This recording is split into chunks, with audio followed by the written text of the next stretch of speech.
Hello and good evening, everyone. Welcome to this week's new episode of Primetime Gaming with Mr. BoomStick and Friends. And of course, I'm your host, Mr. BoomStick XL. And it's only Wednesday, and my goodness, folks, breaking news left and right. We have the EU Commission confirming that they're going to phase 2. We kind of knew that was going to happen. We got some big numbers for Call of Duty. They in 10 days, folks, they made $1 billion. It is the best-selling Call of Duty of all time. In that time frame, the closest one to it took 15 days to reach the 1 billion mark. They did it 5 days earlier, and that game continues to roll with the big boys when it comes to numbers. It is the best-selling game so far in 2022, and I don't think anything actually comes close. We're going to be talking about what Zelnick, the CEO of Take-Two Take-Two, which the makers of 2K Sports and of course GTA and several other big 2K games, had to say about Microsoft owning Activision. What he had to say about Sony, when he did it very subtly, but it was very, very throw under the bus-ish, if you will. And we're going to talk about the breaking story that came out of Xbox Era and then reconfirmed by Jez Corden of Windows Central about Diablo IV coming out in April of 2023. And the question that we'll be covering is whether or not that's the first Activision Xbox game to land in the service. And folks, I think it will be. And we have a cast of great podcasters here today to help break all of this down. A lot of guests, because we do have several people from the panel that you know and love on vacation, get ready to go on vacation, and spending time with family because, well, family first is something that we represent on this channel more times than not. But let's welcome in Hargeet Chani, my brother. This is like your fifth or sixth time, and every time you seem to be here, there's something going on with ABK. I love it. But you know what I'm gonna really enjoy is you actually reached out to the CMA and specifically basically dropped the hammer on what Sony's been doing for 2 decades. I can't wait for you to talk about it, but more importantly, how the heck are you feeling? Yeah, good. I in my personal life, I ordered an Escalade in July 27th of 2021. I finally got to pick it up yesterday. It took that long for them to make it. Some cool stuff there. I finally get to get my new car. Okay, all right. Yeah, congratulations. That's awesome. Yeah, right. So outside of that, we always have some good topics to go over. But yeah, and my vacation starts in about a week and a half. Oh, very nice. From the week of Thanksgiving all the way through New Year's to play some games. Freaking for you, dude. Oh my God. Yeah. I'm jealous and I'm retired. So there you go. Yep. Listen, brother, it's great to have you back here. And of course, you always bring such great knowledge, passion, and a lot of conversation to the topics that we're covering. So we're glad to have you here. The best beard in the business that seems to have gotten a little thicker. Last week, brother, you missed out because guess what? Your computer took a dump, and this is why I hate PCs. You're back. And of course, more importantly, the midweek mix-up is back as well. Dutch, how you feeling, brother? Yeah, feeling good. It was a RAM upgrade gone wrong. Unfortunately, the manufacturers stated that it worked on all i7 8th gen processor computers and above. That is not the case. So, so the RAM upgrade failed miserably. That's sent back, having rows with Amazon. That aside, I've got the old RAM back in and working now. So everything's good for the moment. And I am back to grind. So yeah, awesome podcast again this evening. Looking forward to jumping into Ragnarok on Friday eventually.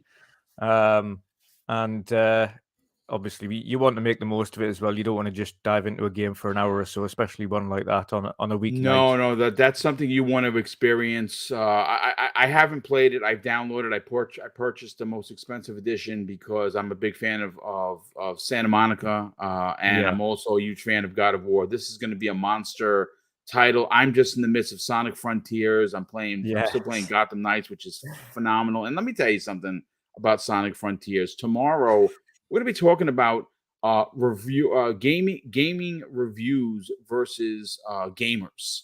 I don't know. I reached out to a few people to try and It's a good have topic. someone. But yeah, it's because right now there's a lot of banter in the community regarding Sonic. Not saying that it is garbage. I'm playing it, and folks, I'm playing it on the freaking Switch because I got it 3 days earlier. Thank you, Walmart, very much. I got it over the weekend, and I had a chance to put 6 hours into it. I am telling you, folks, if you like Sonic, if you like Sonic Adventure, damn, this game is good. But I think it's going to, and again, the bet's still there. Is it a lunatic bet? Some would say so. And someone says that my knees are already gone. But I am telling you, folks, Sonic is going to sell well. The question is, how well? Does it double up God of War? Well, the answer for me is yes. It's going to sell 2-1, but only time will tell. And last but not least, yeah, well, we'll see. We'll see. Like, I mean, listen, I was going to say we had our biggest Sega fan on the podcast again this evening, Hertog Vin. So he's been playing Sonic. We've been watching his gameplay footage this evening. So yeah, it looks great. Looks good.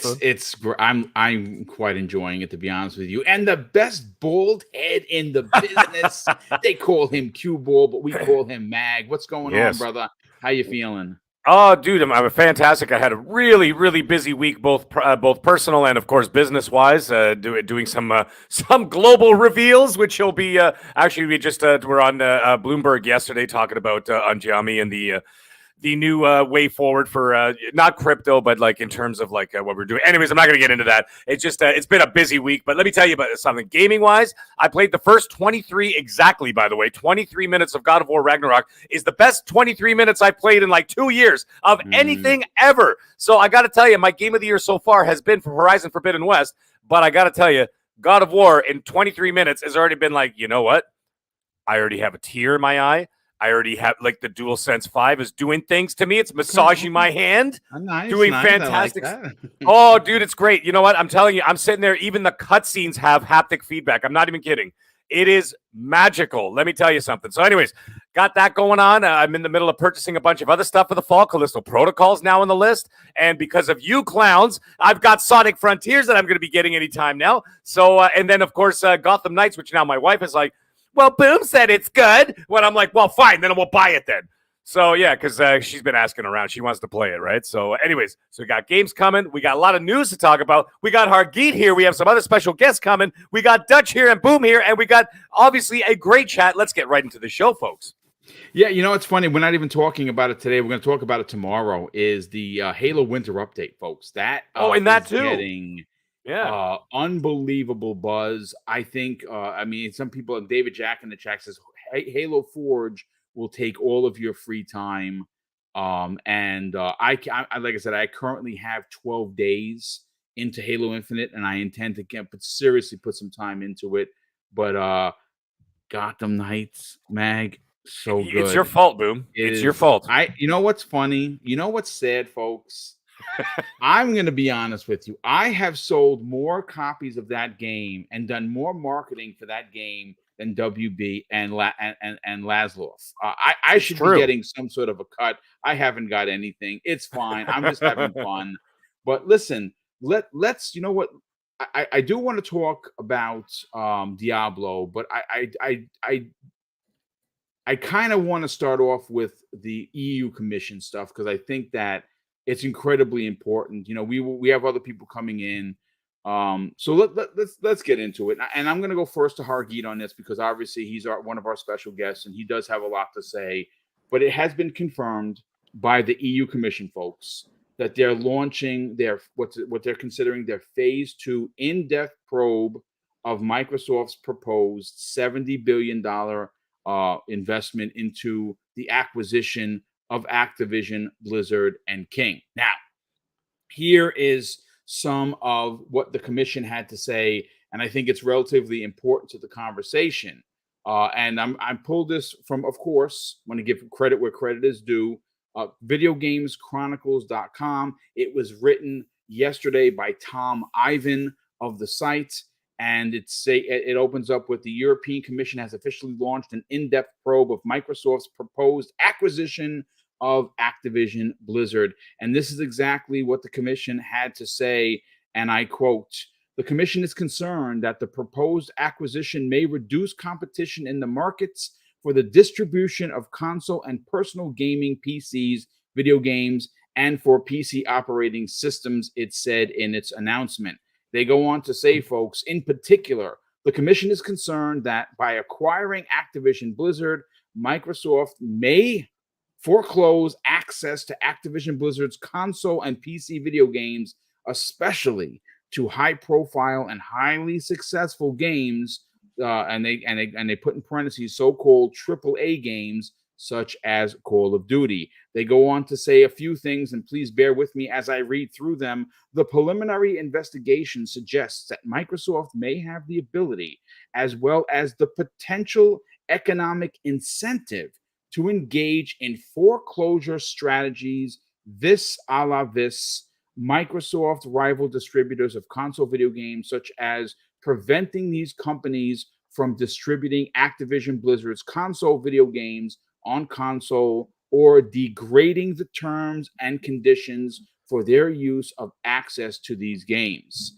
They also go on to say, when it comes to multi-game subscription servers and or cloud gaming streaming services in particular, the commission is concerned that by acquiring Activision Blizzard, Microsoft may foreclose access to the detriment of its rival distributors of console and PC video games that offer such services to its own PC and console video games, which are key for the provision of the nascent services of multi-game subscriptions and cloud game services. And finally, at this stage of the investigation, the commission has concerned that the proposed acquisition may reduce competition in the market for PC operating systems. In particular, the commission is concerned that Microsoft may reduce the ability of rival providers of PC operating systems to compete with Microsoft's operating system Windows by combining Activision Blizzard games and Microsoft's distribution of games via cloud game streaming to Windows. This would discourage users to buy non-Windows PCs. Now, it's a lot of jargon. There's actually 3 or more paragraphs, but for the love of Joe, you get the gist of it. Hargeet, I do want to go to you first for a couple of reasons. Because the internet is not only sometimes a scary place because people are psychotic and they say things, but it is also comedy gold, which you and I had quite a hoot in the green room, and some of the takes that I saw. And again, folks, here on this channel, we do not put anyone under a bus. We do not put anyone in front of a firing squad, because the last thing that I want to do is be responsible for you going after someone because they said something you didn't like. So we say these things. We don't say who they are, but we do speak about what was said. And some of the things that shocked me a little bit. I've been trying to get a blue check mark for the sake of the channel for almost 18 months. And I cannot get one. I don't understand why. I have 143,000 tweets. I've never been suspended. Everything I talk about is positive. I have, put my face out there. Everyone knows what I look like. I've done everything that you could possibly that Twitter ask, and I can't get it. And the reason why I bring that up isn't because of what Musk is doing.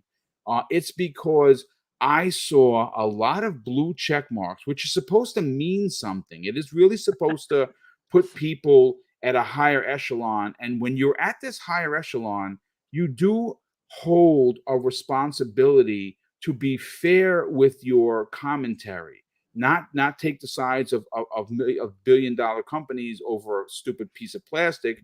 And I saw so many of them go out there and say, well, being that Call of Duty just made $1 billion in 10 days, Microsoft shouldn't buy them. That should be used as evidence to the FTC and the DOJ and anyone that's investigating this.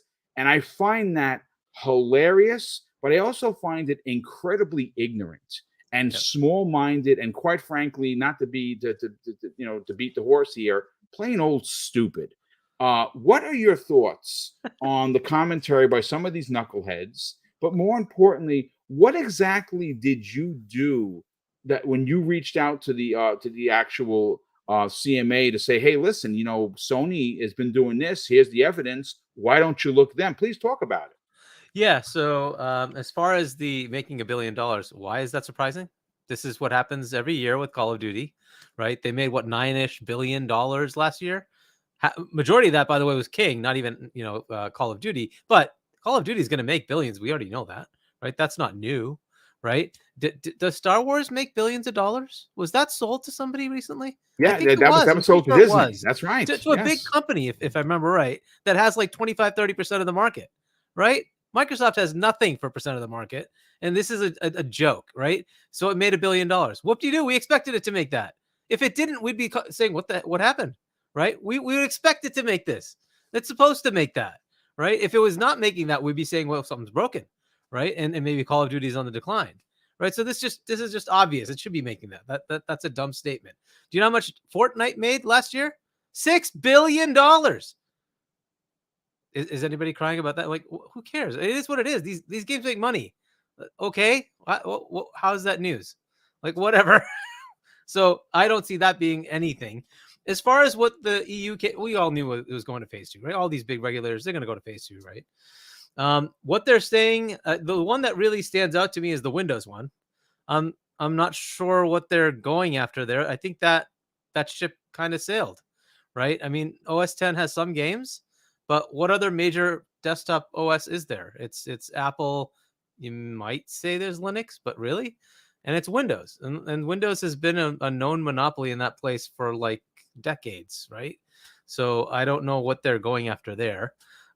So and it's not even like Microsoft owns the sales mechanism. They let other stores sell it. Call of Duty, Activision pulled it from the Steam store and thought better and said, no, let's put it back. So they're actually back in the Steam store, right? Even though they have their own BattleNet. So I don't know what they're going after there. I think that one they're just gonna have to explain away, because I don't like Microsoft, because I'm not sure what they're expecting there, right? The majority of gamers, when they're playing on PC, they're playing on Windows. I think that's just kind of a known thing. So I don't know what that was intended for, but whatever. They seem to have that stick up their ass about Microsoft, so they're going to bring it up. The rest of it, I mean, it's the same stuff that CMA brought up, and ultimately you look at all the market positions of COD versus the dozen or so games that have more users per month than them, and it's not the end of the world, right? If Call of Duty isn't going to come next year, if all the stuff they're saying is true, that would mean the end of gaming. Is that really what we anticipate? Will Sony die next year when there's no Call of Duty? I think they'll do just fine. And that's like the proof in the pudding. I mean, of this whole there's stupidity. something to be, Hargeet, there's something to be said of being in first place for 20 plus years. I just think that when you say, I don't understand. I mean, maybe I'm a boob, folks. Maybe I haven't grasped the reality of what this is, but you know what? We will get into what Take-Two CEO had to say momentarily, but please continue. So what I said to the CMA, right? I took a different stance. I didn't look at it from a why should Microsoft get ABK. I looked at it from, hey, look, Sony has been doing all the things they're complaining about. Everything they've said that Microsoft might do, and there's some fairness to it, is the playbook of Sony, right? They started in, and they told us they're going to go, and they did, right? They went to talk to every publisher and studio, 250 whatever plus, and said, bring your games to our platform, starving all the others. If we remember back when Sony started in the mid 90s, we had 7, 8 different platforms out there: Neo Geo, TurboGrafx, Amiga, Jaguar, Sega, Nintendo, on and on, right? 3DO.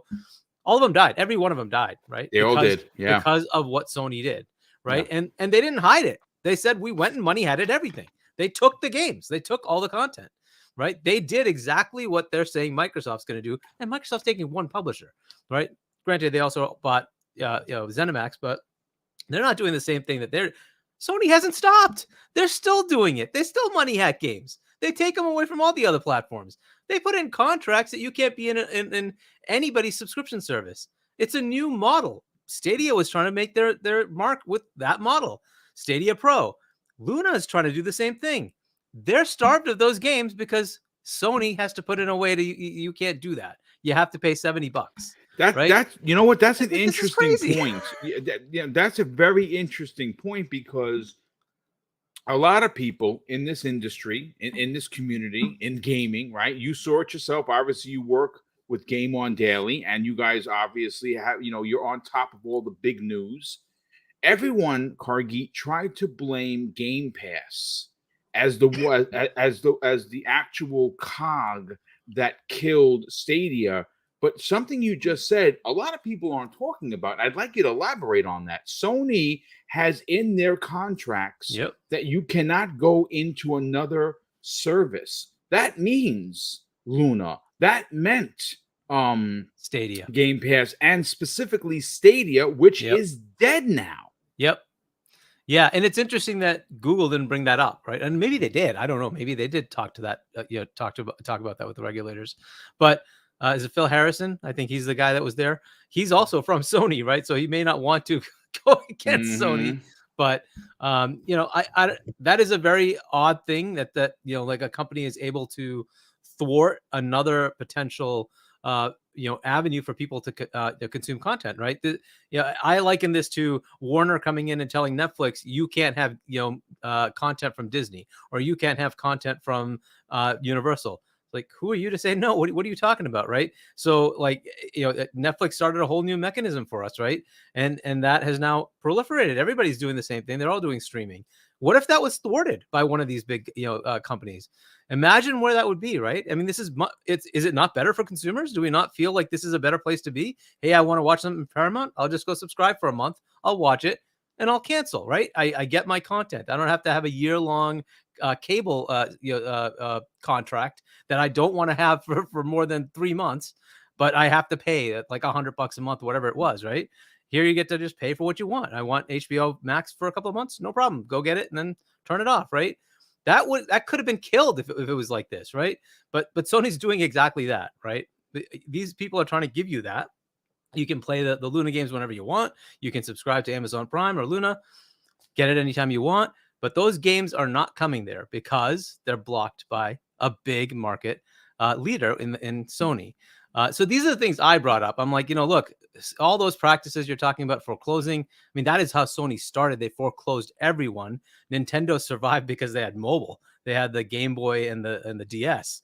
And they were able to then say, let's just change our tactics. We're not going to compete with Sony. We're going to create the Wii, which did not compete with PlayStation or Xbox for that matter. Xbox came in because of Sony. Because they're like, what they took over the living room. You can't do that. That's our territory with Windows. And that's how they got into this. And that is a whole other, whatever topic. But, I'm like, okay, if you want to look at the market, you should look at what Sony is doing, has been doing recently, increasing prices in your territories, charging more for games, while there's a competitor saying, I can charge you less for games. Here's a service model instead, right? And you have to look at these things and say, okay, well, who's the bad guy? Who's the good guy, right? Yeah. The market penetration of Sony is massive. Outside the US, it's still 50-50. But if I'm in most of Europe, it's like 80-90% Sony.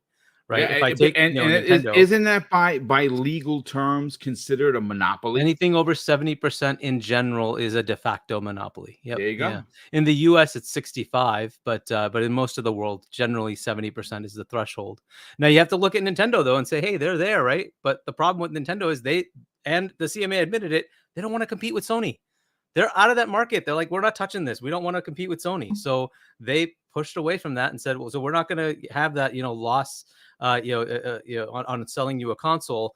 We're going to have a profit console. That means it's not going to have a lot of power, right? And in that mode, because they can't make it up. That was the issue they were running into, right? They did that with the GameCube. They took the loss. They had the higher performance than the PS2, but they didn't have the third parties because Sony took them. Right. And that's why Sony had 150 million plus consoles sold. And GameCube was like 20, 30, something like that. It was just nowhere near. Right. So and they're like, we're done. We're not doing that. Right. So I don't know if they'll come back. But right now, the way it is, I'm not playing Elden Ring there. I'm not playing Assassin's Creed there. It's not there. Gotham Knights not there. Right. If I'm going to play any of these big games, They're not on that platform. So and CMA admitted that. They're like, Nintendo plays in a different world. So it's Microsoft and Sony. And I'm like, if you're admitting that, then you have to take the fact that Sony has the massive market share. And if you just look at their sales of PS4, it was 117 versus 50. That worldwide is 70-30, right? That's a de facto global monopoly. Yeah. And, if you look at that and what they've been able to pull off, telling people you got to pay me for crossplay.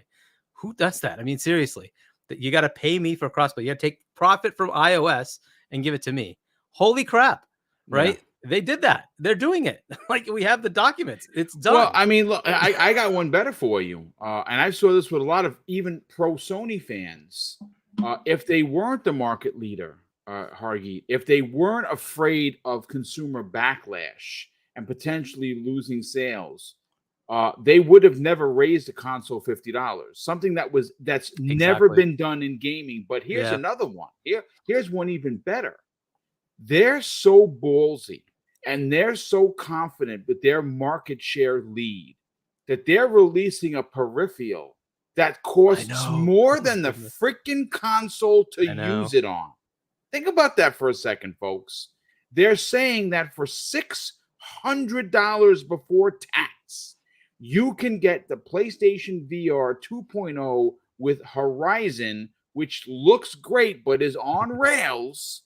And that actually costs nearly $100 more than the piece of hardware you need to use this thing on, that it is not even PC capable. You are literally stuck using this on the PlayStation 5. And they do that, folks, because of their market leadership and the dominance that they have over the industry. So when you see the EU Commission going to a phase 2, none of us are surprised. That was going to happen. I just hope that the proper heads prevail and they look at this deal and they're like, you know what? It's time Sony actually started competing, because they're not competing. They are literally just dropping it into the room and people are like, wow. And that is it. Yeah. Yeah, I'm curious if the next time Sony tries to buy somebody, there might be more scrutiny, because it's now coming up just how much market dominance they have. So hopefully Microsoft at least elucidates that, right? That, hey, Sony is the market leader. I think they're out there saying that. And you have to look at where they are, right? And what they've been doing. So, but yeah, that's essentially what I sent to the CMA. I looked at it more from the Sony perspective of like, why are we allowing this to continue? Yeah, and I think that's brilliant. To be quite honest with you, I love the take. I love the take simply because you are bringing the what I consider, like Phil Spencer loves to say, bad actors, right? And I like that term. For me personally, I like the bad behavior, because that is really what Sony is up to, and then what they can see. And that's the thing it's a bit frustrating from a podcaster's point of view, folks, because we're in the trenches, right? We do all of this work on a weekly basis. I don't know about anyone else. I work on this channel 7 days a week. There is not a day that goes by, even on holidays, that I'm not in front of the computer, pulling stuff, doing thumbnails, getting the artwork done, reading the articles, highlighting stuff, copy and pasting, setting it up guests. It's 7 days a week I work on this, and I'm not complaining by any stretch of the truth. I actually quite love this, but I'm just saying that as for someone that reads as much as I do and has a keen eye for what's going on with Sony, it is shocking to me that no one sees that they have consistently presented themselves as this ultimate bad guy, both in the past, in the present, and potentially in the future, because they don't look like they're slowing down with this bad behavior. Wandering Dutch, let's get your opinion. You are obviously in the UK. We know that there, because of Brexit, it's split. The EU Commission is not doing the same. I'm sure the investigation is similar, but it's definitely different from the CMA. Hearing that what Hargeet had to say so far, as well as what I had to say, and the information that I provided in the show notes, what are your thoughts on the EU launching its secondary in-depth review? Yeah, I mean, it's pretty much going to how it's expected. It's specifically, I mean, we had Brexit.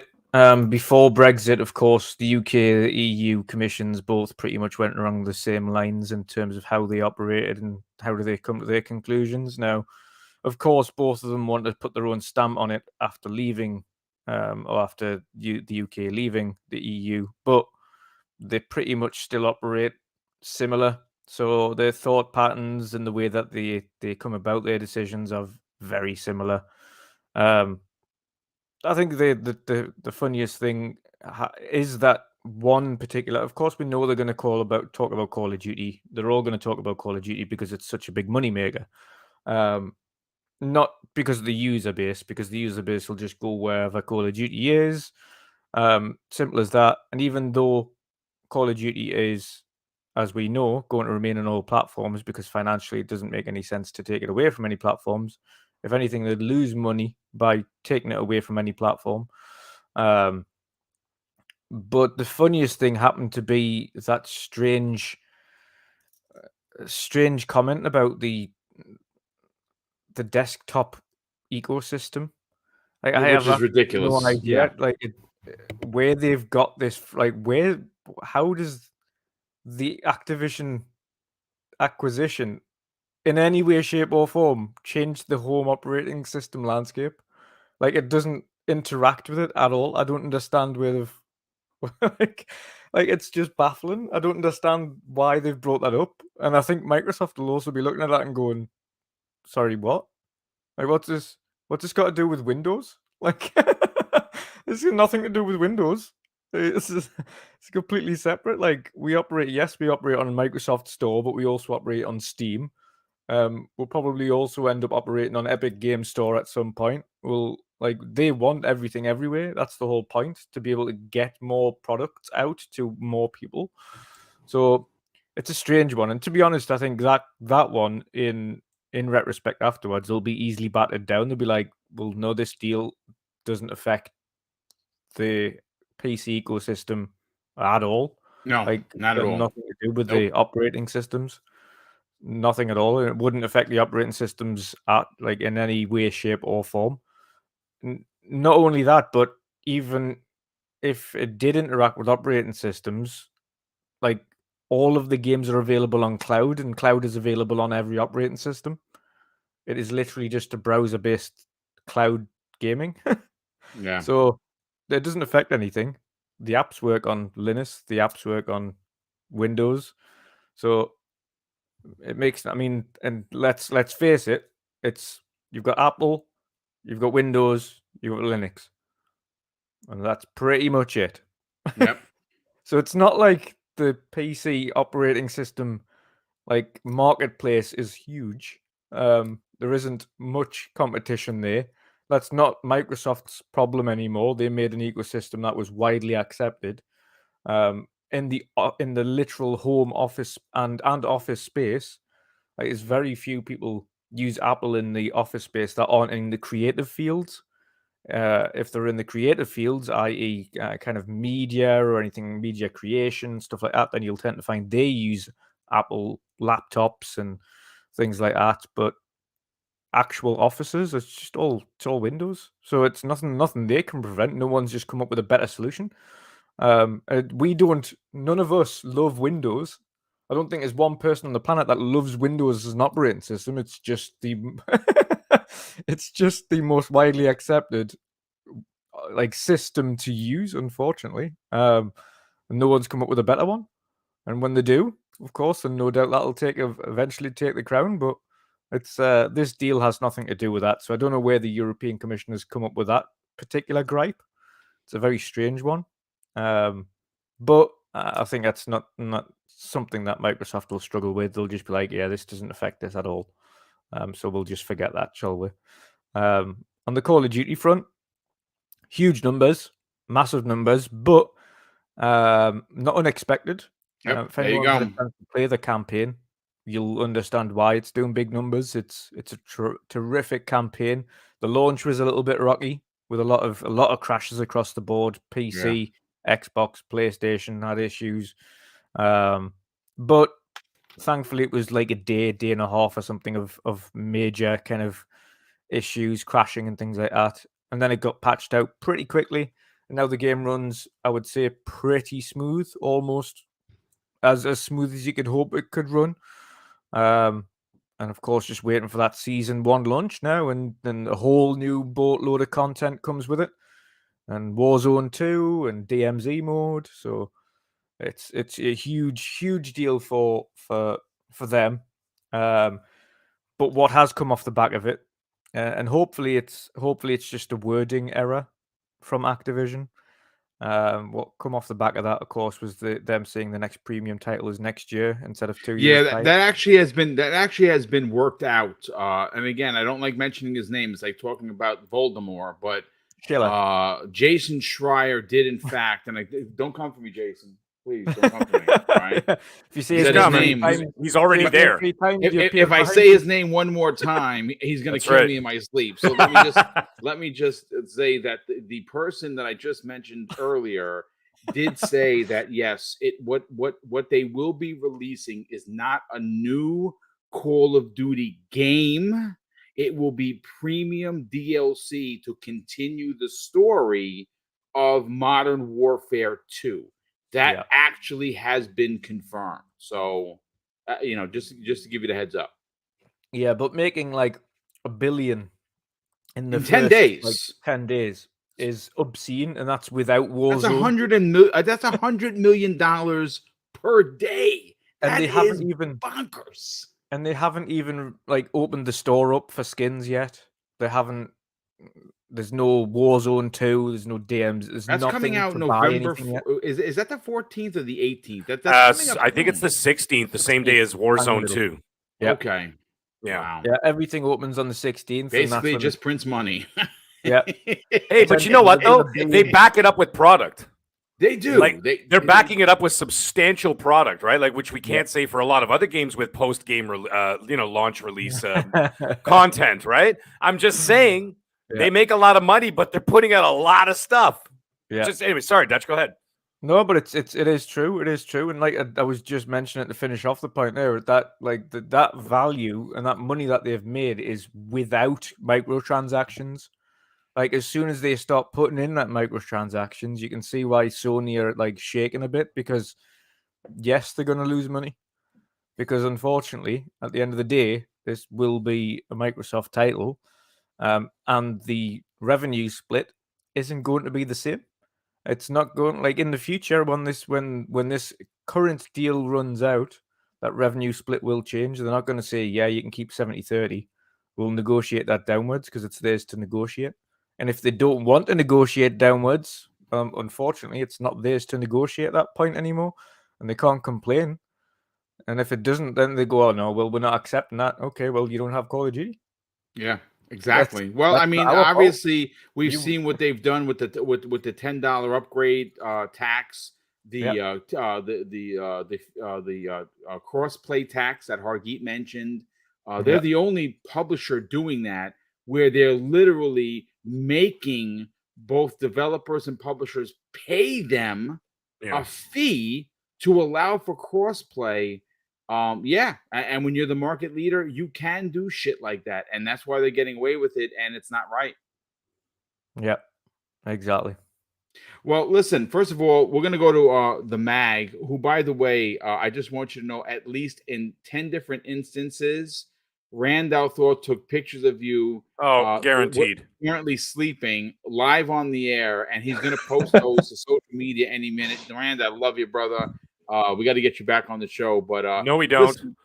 I love it. Listen, a couple of things from the article that I referenced for this particular topic. Again, videogameschronicles.com. It was written, just because, like I said, I love to give credit where credit is due. It was written by Tom Ivan and posted yesterday.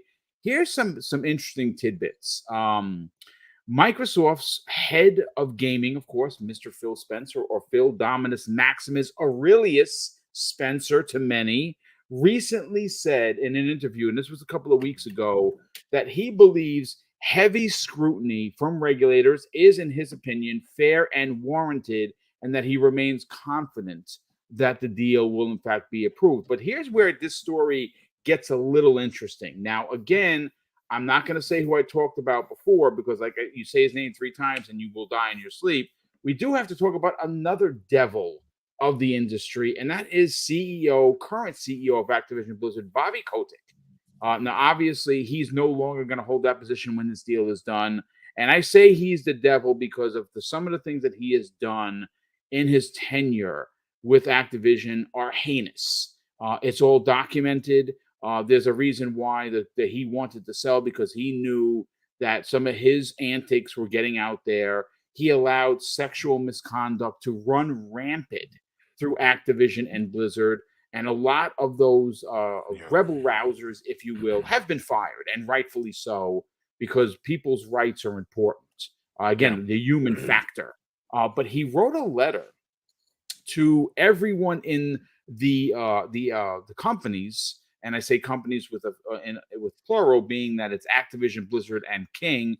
And he went on to say that the process is moving as we expected. But I got a couple of paragraphs that I want to read and get your opinion on, regarding the whole deal, and what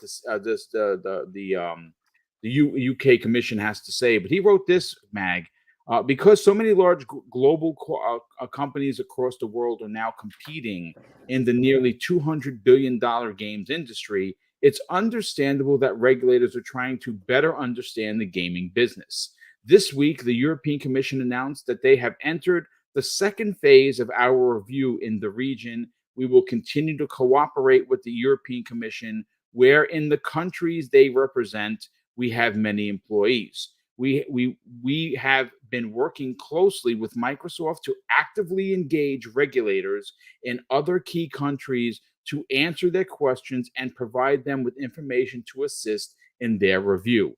People from across our business units and functions have been involved in the regulatory work, and I want to thank each of you for your tireless work and commitment to completing this merger, which we will continue to expect to close in Microsoft's current fiscal year ending in June 2023. Now let's, by all means, take it away. Are you, first of all, are you surprised, Mag, at the second phase? But even more so than that, what are your thoughts on this? Are these entities, the FTC, the CMA, the European Commission, are they missing what Sony really is, and that is the bully of the industry? Yeah, I'm going to answer that question first. No, they don't realize. I don't think they realize, because I don't think that they have that much invested in the industry at large. So I don't think they actually see the history of what's happened from the very first day that Sony PlayStation showed up on the scene. They screwed over 3 companies and bankrupted 2 of them, basically, in a matter of the first year. And this is back before half these people that are listening to this chat were still in diapers. But this is something that happened. Right? So from day one, they've been doing this. But the thing is, like I said, if they're not invested in the actual industry itself, or have the knowledge, like, for example, like all of us here in this panel, because we enjoy this stuff. This is a passion of ours, right? Most of it outside of what we do for a living. And some people are doing it for a living, like Boom is, right? So, and then, of course, people in the chat, you guys are tuning in to listen to this stuff. You're listening and you're learning, and you're part of the conversation. These people don't care about the video game industry. So therefore, they don't know, and I don't think they're going to spend the time to actually sit back and research all this and look into this and see Sony's past behaviors, right? And then that would actually have quite a paramount, effect on their outcome, and it should, as a matter of fact, right? But anyways, for a $70 billion deal, let's talk about it like, a little bit more frankly here. $70 billion deal. There was no way on earth that Microsoft was just going to walk away with a $70 billion deal scot-free. They're going to walk away with it. It's going to happen. I'm not even worried about that. It's not speculation anymore in my mind. But to just be able to walk away with it and to be like, everybody's like, that's fine, don't worry about it. That was never going to happen. There was always going to be a deep amount of scrutiny, even on from the first level and then on a deeper level, right? Because they're going to look at the outcomes of something like this. This is the largest, and as we've all said before, this is the largest deal in tech history. Okay, so therefore they are going to scrutinize every single detail, and they're going to see the trajectory of where this could go and what it could affect in the long run. And I understand it, and it does make sense as to why they're doing it. It seems frustrating for a lot of us that are saying, like, why don't they just pass it? There are ramifications that may or may not happen. Now, the thing is, what they're talking about is utterly ridiculous. Like, for example, Phil Spencer himself. I don't know who the hell else you need to hear this from. The man just said it like 6 days ago that Call of Duty will forever be a part of the PlayStation as long as there's a PlayStation to ship. How much more do you need to hear or keep bringing up that Call of Duty it's going to have a negative impact on Call of Duty? They're literally telling you that it's not going anywhere. They have the ability to take it away, but at the same time, what kind of an HR move or a PR move, not HR, a PR move would that be to say that it's going to stay somewhere forever and then they buy it and then take it away? That would not wash well with anybody, even Xbox. Even Xbox fans. Right? So the thing is, now the other thing is too, now think about this for Call of Duty players. Sure, they're going to lose money. Sony's going to lose money from it because if you look at the end of the day, you know what the thing is though? You think about this, and I mentioned this before, even when I did Crossfire with Mooch last week, we were talking about it, and I said, you spend your $15 a month, and let's say you're only playing Call of Duty for like 3-4 months. They still made their $80 off you. Right? Because you're still paying that $15 a month. The only difference is that you still got access to about 400 plus other games in that ecosystem that you could play as well. But in the end, let's just say you got Game Pass for Call of Duty. You're still getting, just like a casino, they're still going to get your money at the end of the night. You know what I mean? You think, hey, I won $20. But at the end of the night, that $20 is still gone. Right? So, you know what I mean? They're still going to get your money in the long run. The only thing is that it's easier to swallow smaller pills, right? At $15 a month as opposed to, slapping down $100. But the flip side of this is you look at, like, for example, let's say there's a Call of Duty player on the PlayStation side, okay? They play Call of Duty and, like, whatever, FIFA, okay? I actually have a friend who's just like that dude bro kind of what? Call of Duty and FIFA. That's all he plays all year. Why would you switch? Now, let me ask you a question. Let's be honest here. Would you switch systems to play 2 games? No. Like, if you're investing $170 a year, and let's say you buy some microtransactions, like $30 or $40 worth, you're spending $200 a year. Are you going to switch your entire ecosystem for $200? Probably not, because you're going to buy that FIFA or Madden or whatever you're playing in August, right? When those games come out, you buy your Call of Duty in November, and then you're not paying squat until the next August. So, like, I think this affects people that are playing, like, for example, everybody here in this panel and everybody in the chat, a lot of people play multiple games at once. I mean, we talked about it at the beginning of the show, in about 2 days time, 3 days time, I'm going to have 5-6 brand new games I haven't even started yet. Right? So these kind of deals make sense for people like us who are purchasing on a grand scale and on a regular basis. That's the kind of thing. But your casual Call of Duty player, well, let's face it, they're not casual in that game, but in the overall spectrum, they are casual gamers because they basically only play 1 or 2 different games a year, right? Those people aren't going to switch ecosystems just because Call of Duty's on Game Pass. And that brings me to Game Pass. The biggest problem is that it's not about how, Call of Duty making $1 billion is not a surprise. That's not a surprise to anybody. It's been doing that for literally 17 years. Okay? They've been making money, hand over fist for decades. We know that. The fact that it's staying everywhere, basically, it's the publisher and distributor is changing hands. That's it. But when you look deeper, what it is, once again, it's the threat of Game Pass is the problem, and Sony's trying to stop the success of that specific subscription model, okay? All forms of entertainment are doing it. Hargeet was talking about it himself, okay? All forms of entertainment. You want to listen to music? You listen to it on Spotify. I don't have to go through the list of every single subscription service that they have for all the, movies and television and all that kind of stuff. We all know that stuff, and most of us are subscribed to them, right? But the thing is, they don't like the fact that their business model that they've thrived on for a very long period of time is being threatened. And they tried to go that route, but they're not willing to go deep. And that's why they're going to fail in the long run, and they're going to get left behind because they don't want to go day and date, or they don't want to release on on their subscription service within a certain window. Because let's face it as well, look at us as consumers of movies and television, movies specifically, Marvel movies. Apart from the fact that they suck, apart from Spider-Man, this whole phase garbage, right? But people are trained now knowing that within 30 to 60 days, all those movies are going to end up on Disney+. So why would you bother going to the theater? Forget about it for 3-4 weeks, and all of a sudden Thor Love and Thunder was there within a month. So people are getting trained to say, nah, I'm not going to go to the theater. I'll just wait a month. The hell's the difference? In the meantime, I'll watch House of the Dragon, right? And then by the time I finish that series, there you go. All right, Thor Love and Thunder sitting there. And I think that's what Sony was afraid of. Sony was afraid of being able to put something, and that's what they're afraid of with the PC space. They don't want to tell you exactly when. They don't want to tell you how long it's going to be because they don't want people to wait, right? And that's the problem. And so anyways, and now you look at the subscription thing, they're afraid of all that. They're afraid of the fact that people are going to go to the subscription service because it's easier to swallow a $15 pill than a $100 pill. And then, of course, as Dutch was saying, it's the microtransactions that in the long run, like, for example, I have purchased every single Call of Duty ever made, but I have never purchased a single microtransaction in my life. But guess what I will do? Because there is no Call of Duty coming next year, I'm buying the season pass. I'm buying the DLC. Of course you are. Yes. I'm going to buy the zombie mode, which they said is coming next year as well, right? And I'm going to pay for all those things. If they have a Rambo skin that I still can't see, but I don't care, I'm going to buy it because there's not a main game coming out. So therefore, I will still spend that $80 to $100 on other stuff in order to keep it going until 2024.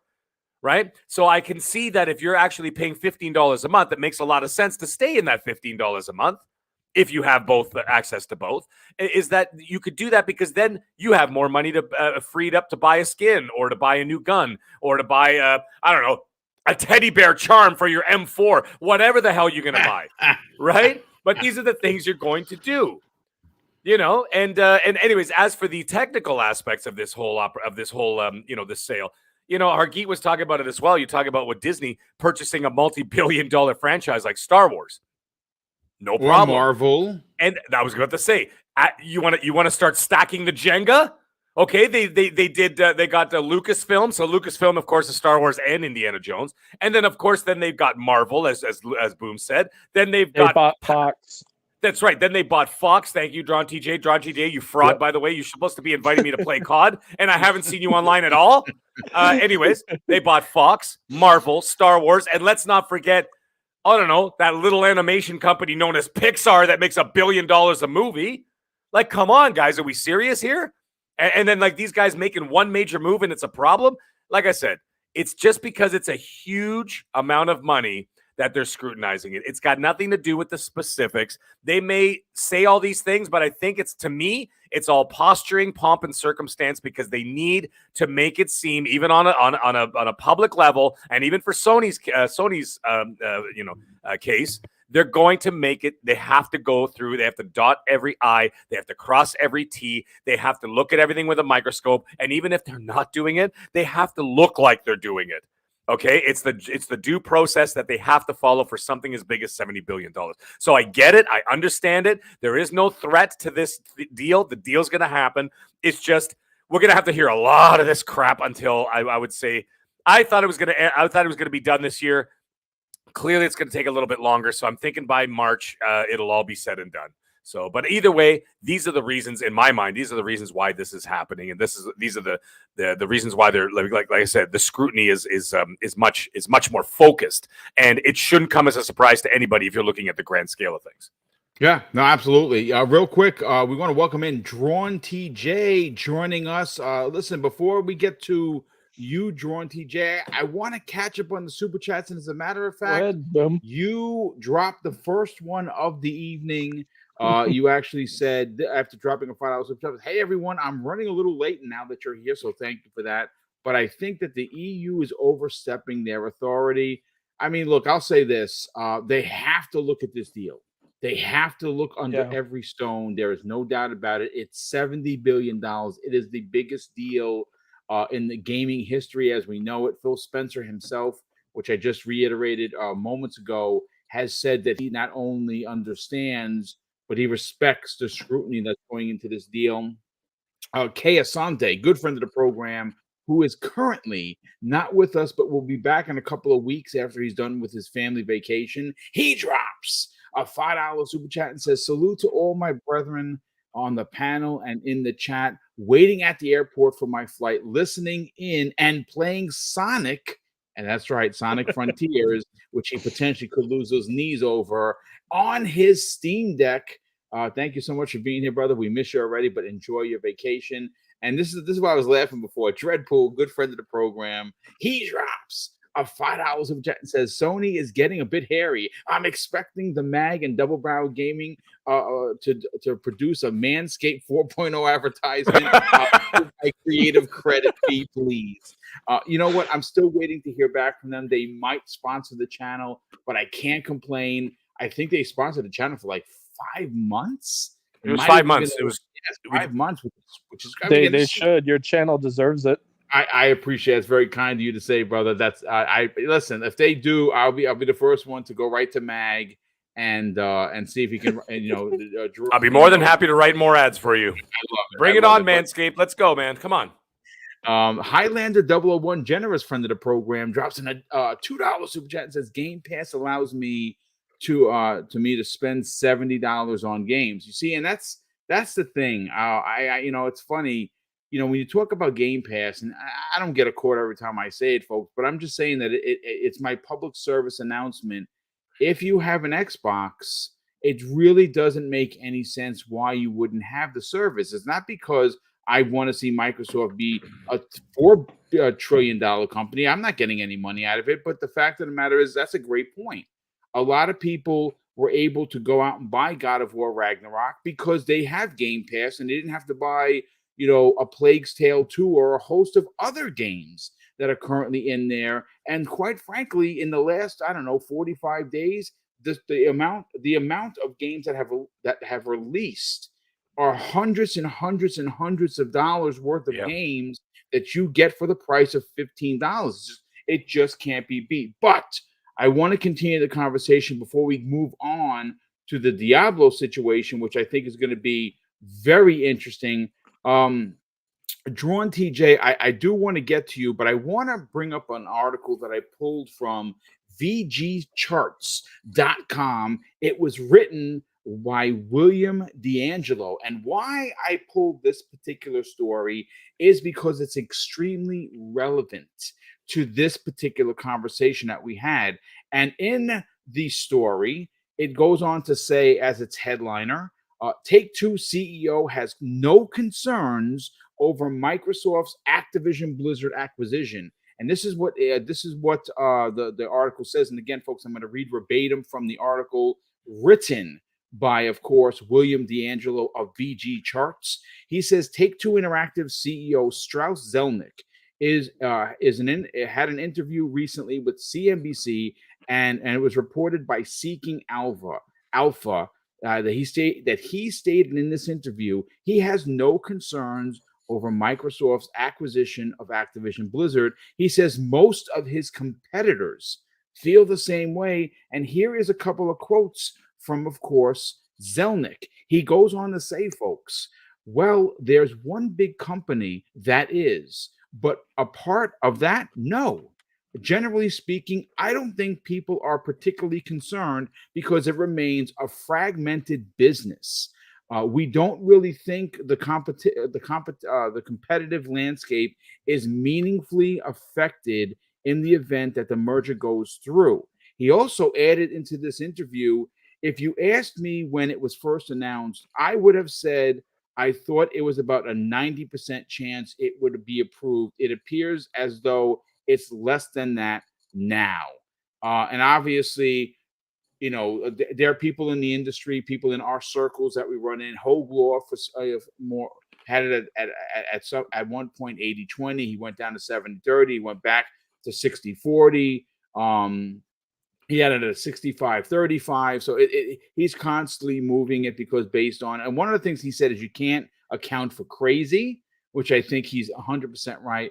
But I still think that with all of the evidence that has been presented by Microsoft and their very expensive legal team, Sony's dirty laundry is going to be brought into the fray at phase 2. Now, phase 1, I'm not trying to take a shot at so much the EU Commission because I don't really know them. They haven't really said anything ridiculous. I am looking at you, CMA. I think that CMA's 30 person panel that made some of this most outlandish statements and accusations regarding this deal are considered like the junior varsity team. Like no one really pays them any attention, and that's why it's going to phase 2. Now, if you didn't know, phase 2 for the CMA it consists of 5 people on this panel, and I think that when they actually start doling through the evidence,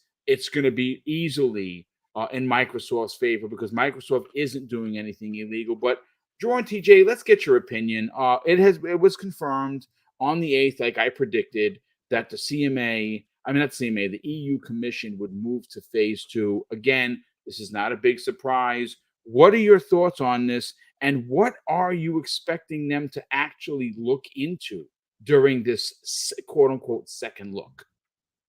Well, to be honest, Boom, I think that they need to go back through Sony's history because they've done a lot of shady stuff that would actually get frowned upon in the regulatory process.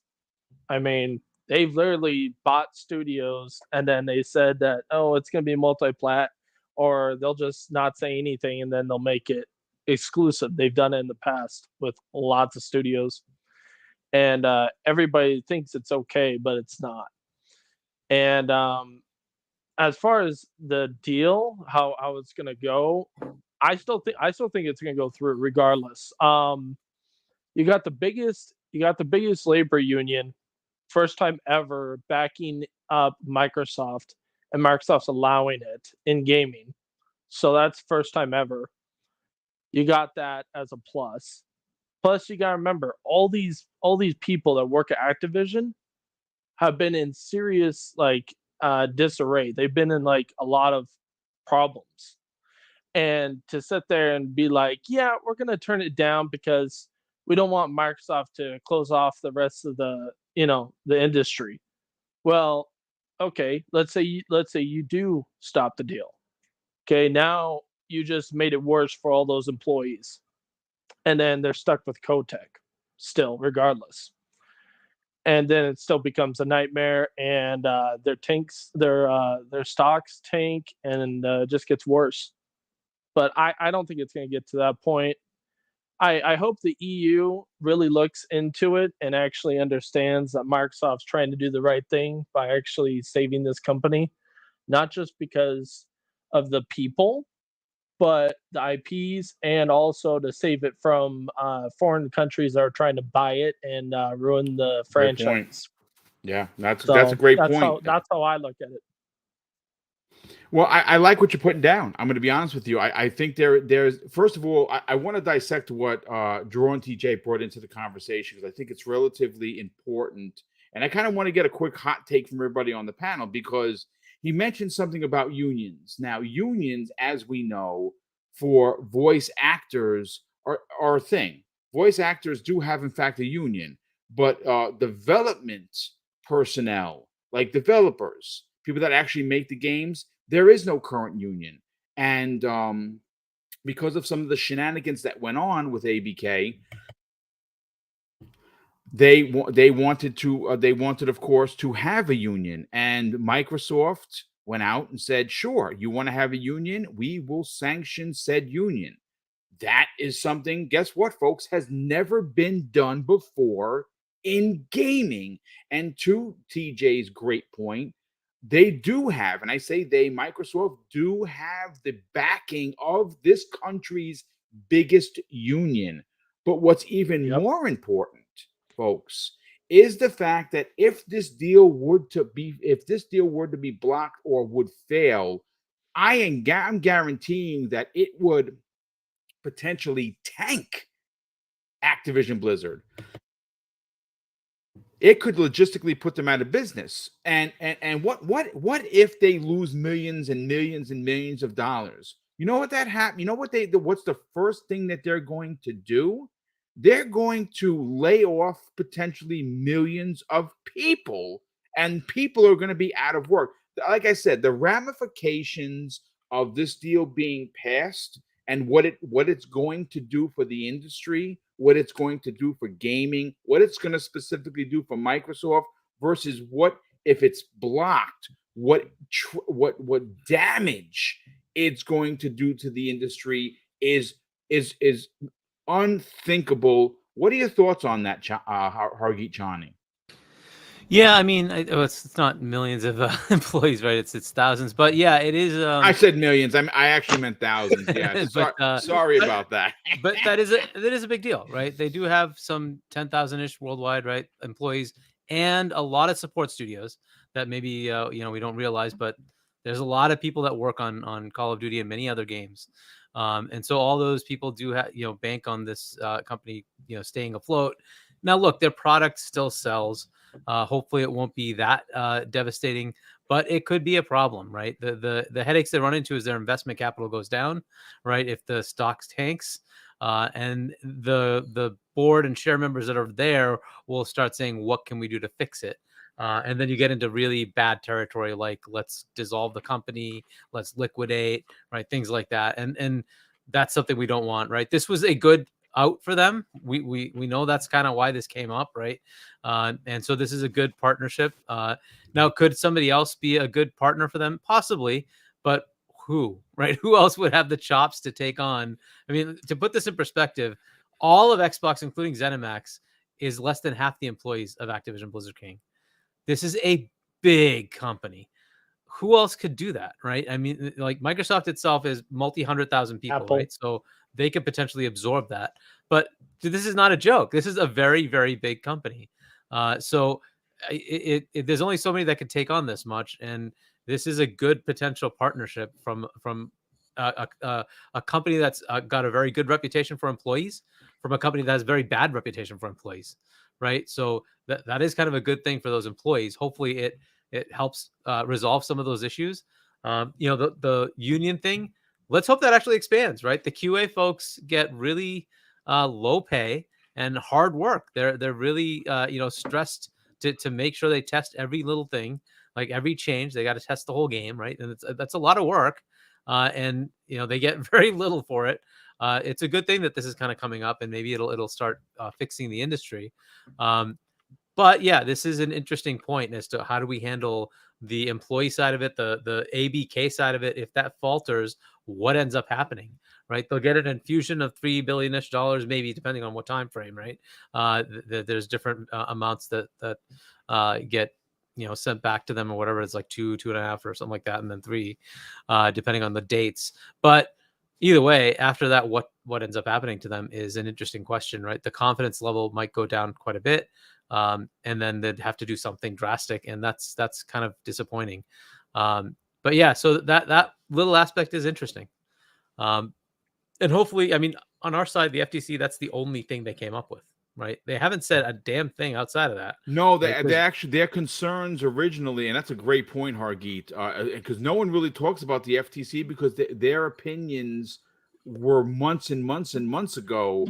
Their concern was for the worker, right? Yeah. They were concerned that the worker wasn't going to be well represented, and then when that was rectified by the union that originally wrote a letter with them saying, "Hey, listen, we have concerns." They're like, "We have no concerns. We want this deal to go through." Yeah, and I hope it does. Move forward. I think that union thing. Let's hope it goes to other areas. Maybe Microsoft adopts it. And it starts pushing through the rest. This industry is in need of some change.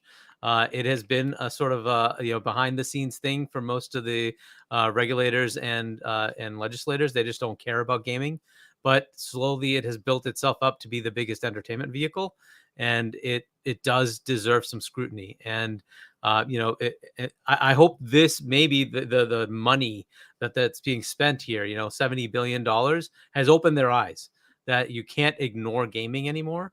And the practices here do need to be regulated, right? That, Sony kind of wiped out everybody. Now that happened when it wasn't as big.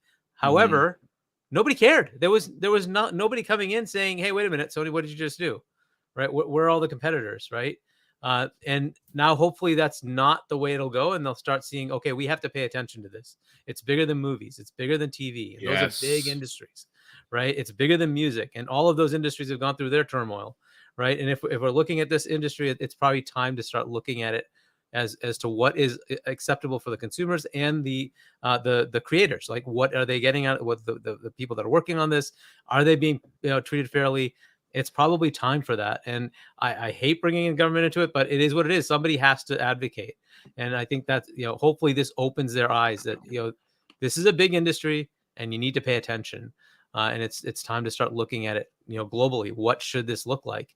Is the Sony model the way, or should it be something different? So yeah, it's an interesting point, TJ. And where's your camera, buddy? Yeah. We'll get him on camera. We'll get you on camera soon enough, brother.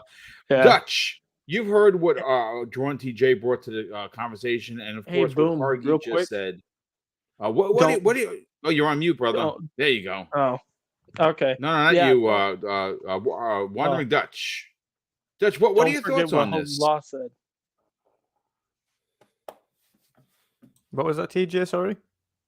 I was gonna say Hogue Law said, because everybody in the chat's writing, oh well, the FTC will give us an update in a week. No, if you follow Hogue Law said that the FTC will not say anything if the deal goes through. They will not say a thing. It'll just just to clarify exactly what Jordan TJ is actually saying. The FTC does not approve the deal. What they do is they don't try to sue Microsoft to block the deal. Hogue Law had talked about this on many of his videos. He has, I think, 47 videos in the ABK thing on his channel. And of course, shout out to Hogue Law, who crossed well over 100,000 subscribers already. I mean, the guy just blew the doors off of what YouTube has been for a lot of people that have been doing it for years. He came in and he exploded, and that's because he is very, very smart at what he does. So, of course, shout out to him. But yeah, they're not going to approve it. They're just not going to say anything. And they're just going to let the deal go through because they're not going to contest it, if you will. But Wandering Dutch, what are your thoughts on the ramifications of this going through versus not going through? Oh, it's going through. It's irregular procedures at this point, to be honest. It was always going to go to phase 2, and again, just because of the sheer size of this deal, it is one of the largest transactions kind of in history, not just in tech history, when it comes to purchases of businesses. You're talking 70 billion, and that's not including kind of fees afterwards as well. It'd probably be closer to probably about 73, 74 billion when all is said and done. Yep. And then, of course, you've got things like potential compensation packages and things that you pay off and whatnot. It all adds up, but it's going to be a while, of course, a long while until they recoup that money.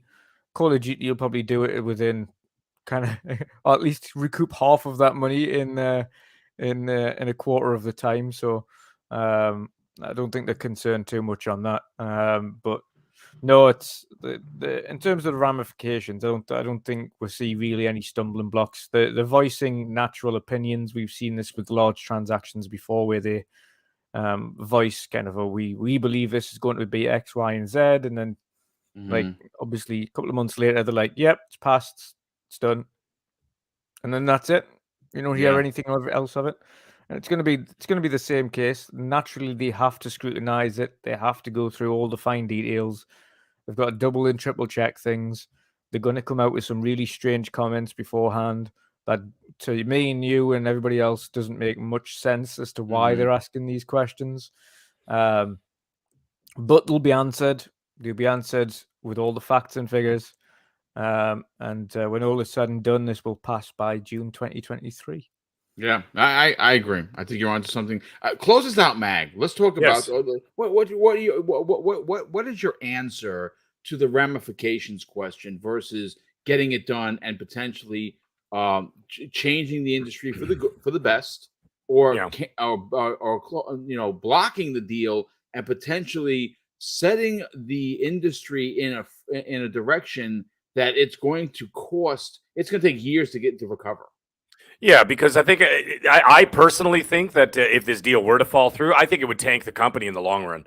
I don't care. I don't care what anybody says because I think that what the thing is, yes, okay, Call of Duty made $1 billion in 10 days, great, but that's not going to carry the company through, and they know that, and the investors are looking for more, Yeah. and so they keep you know what I mean. They keep the sausage machine cranking and going, but at the end of the day, the people that are going to suffer are going to be those employees, and that's something that they should look at. That's something that the Americans have already looked at, where it makes it almost jokingly that the CMA is worried about effing Sony, the $1 billion company, but not once did they ever bring up the fact that the welfare of the actual employees, the people that make the company happen, the people that make the product happen, the people that show up every day and give their blood, sweat, and tears and their mental stress and everything else, they didn't even bring that up. All they're worried about is poor old Sony and their billions of dollars that they're wiping their eyes with yen with. You know what I'm saying? So, like, at the end of the day, it's ridiculous. Like, so that's something that is something that needs to be looked at. The union situation, fine, let them unionize. If Microsoft is going to let that go through and they're going to let them unionize, then the employees are probably all sitting around begging for this deal to go through because they want to be treated better, right? And then wasn't it you, Boom? I think that put up a little, put up a picture in our private chat about the best companies in the world to work for. Wasn't Microsoft in the top 3 again? Yes, they were. I think it was number 2 in the world. In the world, folks. Not in the United States, in the entire world. Okay? So that's another thing that needs to be looked at too. You're not going to like a cesspool of destruction and death. You're going to the top 2 best companies on the planet to work for. These are all good things, and they've openly said they're more than happy to allow the union to go in, and they're more. And you know how Microsoft is; their policies are not going to allow for any kind of harassment or violence or any of that kind of stuff. That's not going to happen anyway. So you're going into a positive work experience. Sure, it's going to be hard work, but what work isn't hard work? Let's face it, right?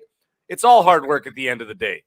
You know, and so I think it's a positive thing. It's going to be a thing that they need to focus more on the people, as opposed to the dollar signs of the $1 billion companies that are going to boo-hoo lose a couple of $100 million. You know what I'm saying? That's the bigger problem. That's what they need to look at, things like that. I understand where the company's coming from. Like Sony's worried about that because they're worried about their stockholders, right? And their investors. Because if their investors start getting a little bit, skittish, then they're going to move on to something else. Trust me, I'm dealing with it right now with the crypto crash. Okay, and all the other situation going on right there, and then and I mean, luckily for me, I'm more into the blockchain situation. But that, you know what I'm saying? You look at those kind of things, people get skittish, people walk away, and that's what Sony's afraid of as well. But and then the CMA, I don't know what the hell their problem is, but with Sony, but they should be looking at the employees. That's all I have to say about this situation. So focus on what's important. Because at the end of the day, if you do not have those people to do the thing, you do not have the product. The last thing I was going to say real quick is that no one else they can say, oh, well, maybe they won't give it to Microsoft. They give it to someone else. Who are you going to give it to?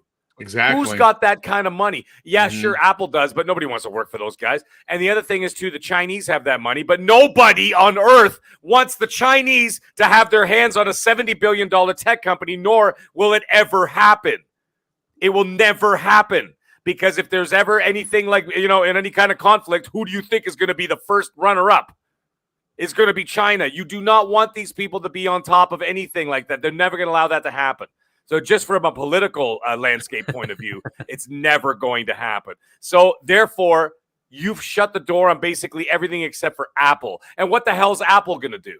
They don't have the means or the product to be able, or even the hardware to be able to utilize it. All they're going to become is a third-party publisher that's going to bleed money because they're not going to be able to put those products in-house because they don't have a console or a gaming space in order to utilize that product to be able to make that investment back in an efficient manner. Whereas Microsoft has a console, has the cloud, has has their whatever, everything. You've got your tablets, your phones, your whatever.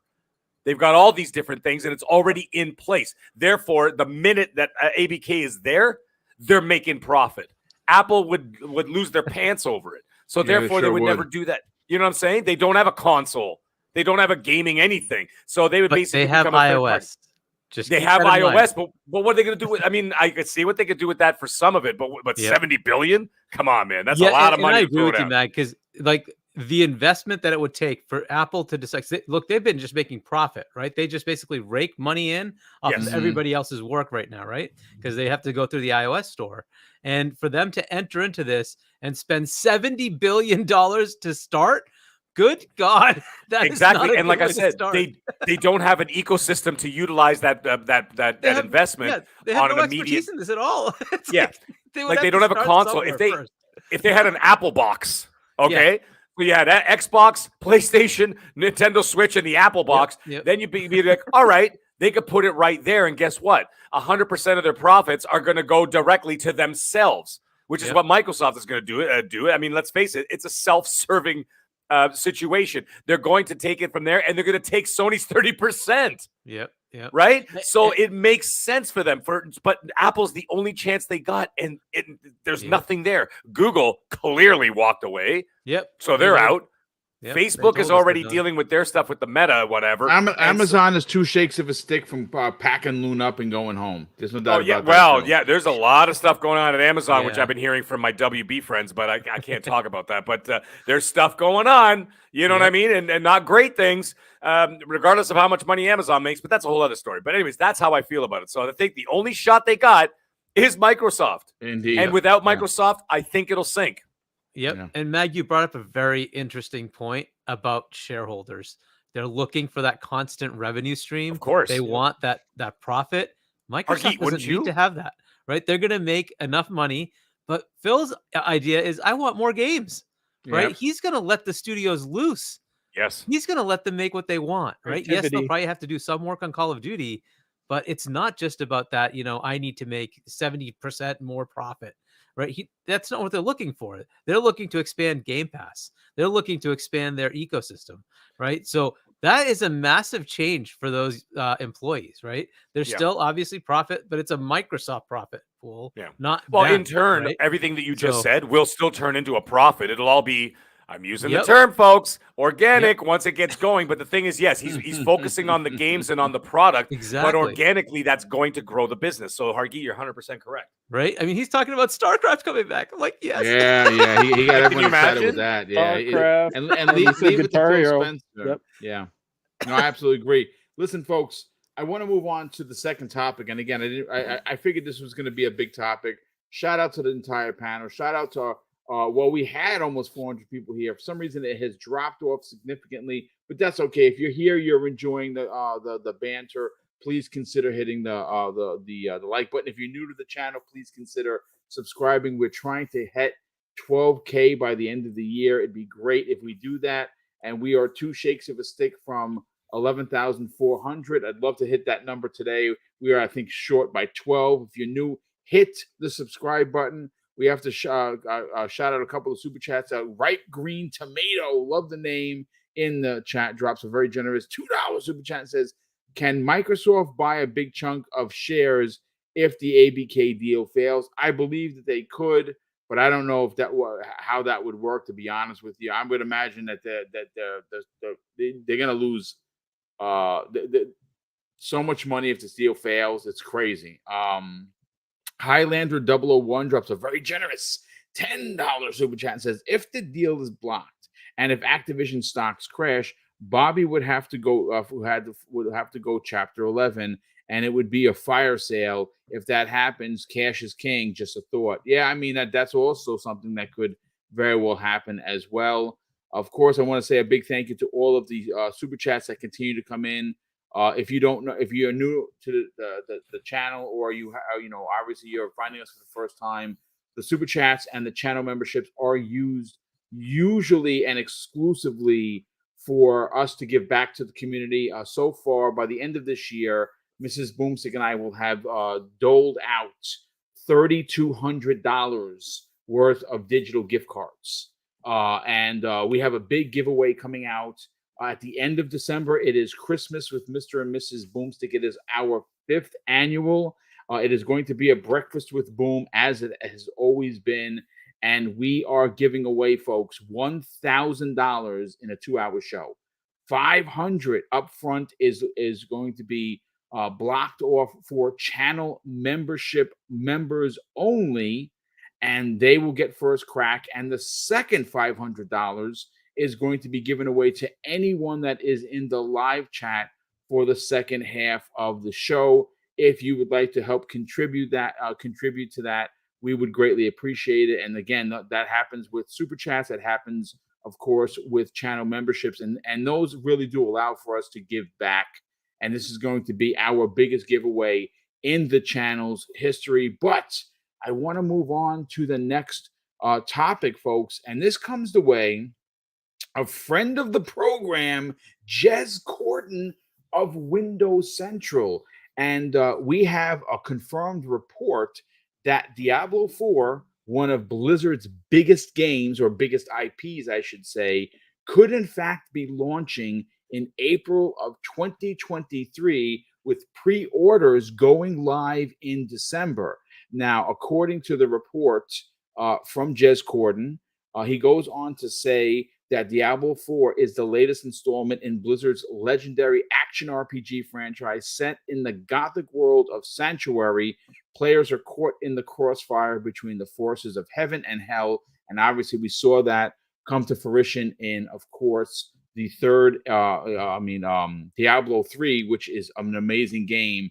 But how did this story start? Where did the fire start for this story? Well, it came from our very good friends over at the Xbox Era podcast. Of course, go check out xboxera.com. It is an incredible site. They have an incredible show. That is John, Nick. That is, of course, One Bad Mother, as well as their producer. They put a good show together each and every week. Well, it was discussed this, or I think it was the end of the week, on the Xbox Era podcast, that the team there revealed the possibility of Diablo 4 launching in April 2023. And he also says we can also tentatively collaborate the April 2023 launch window via our own proven sources alongside some other details.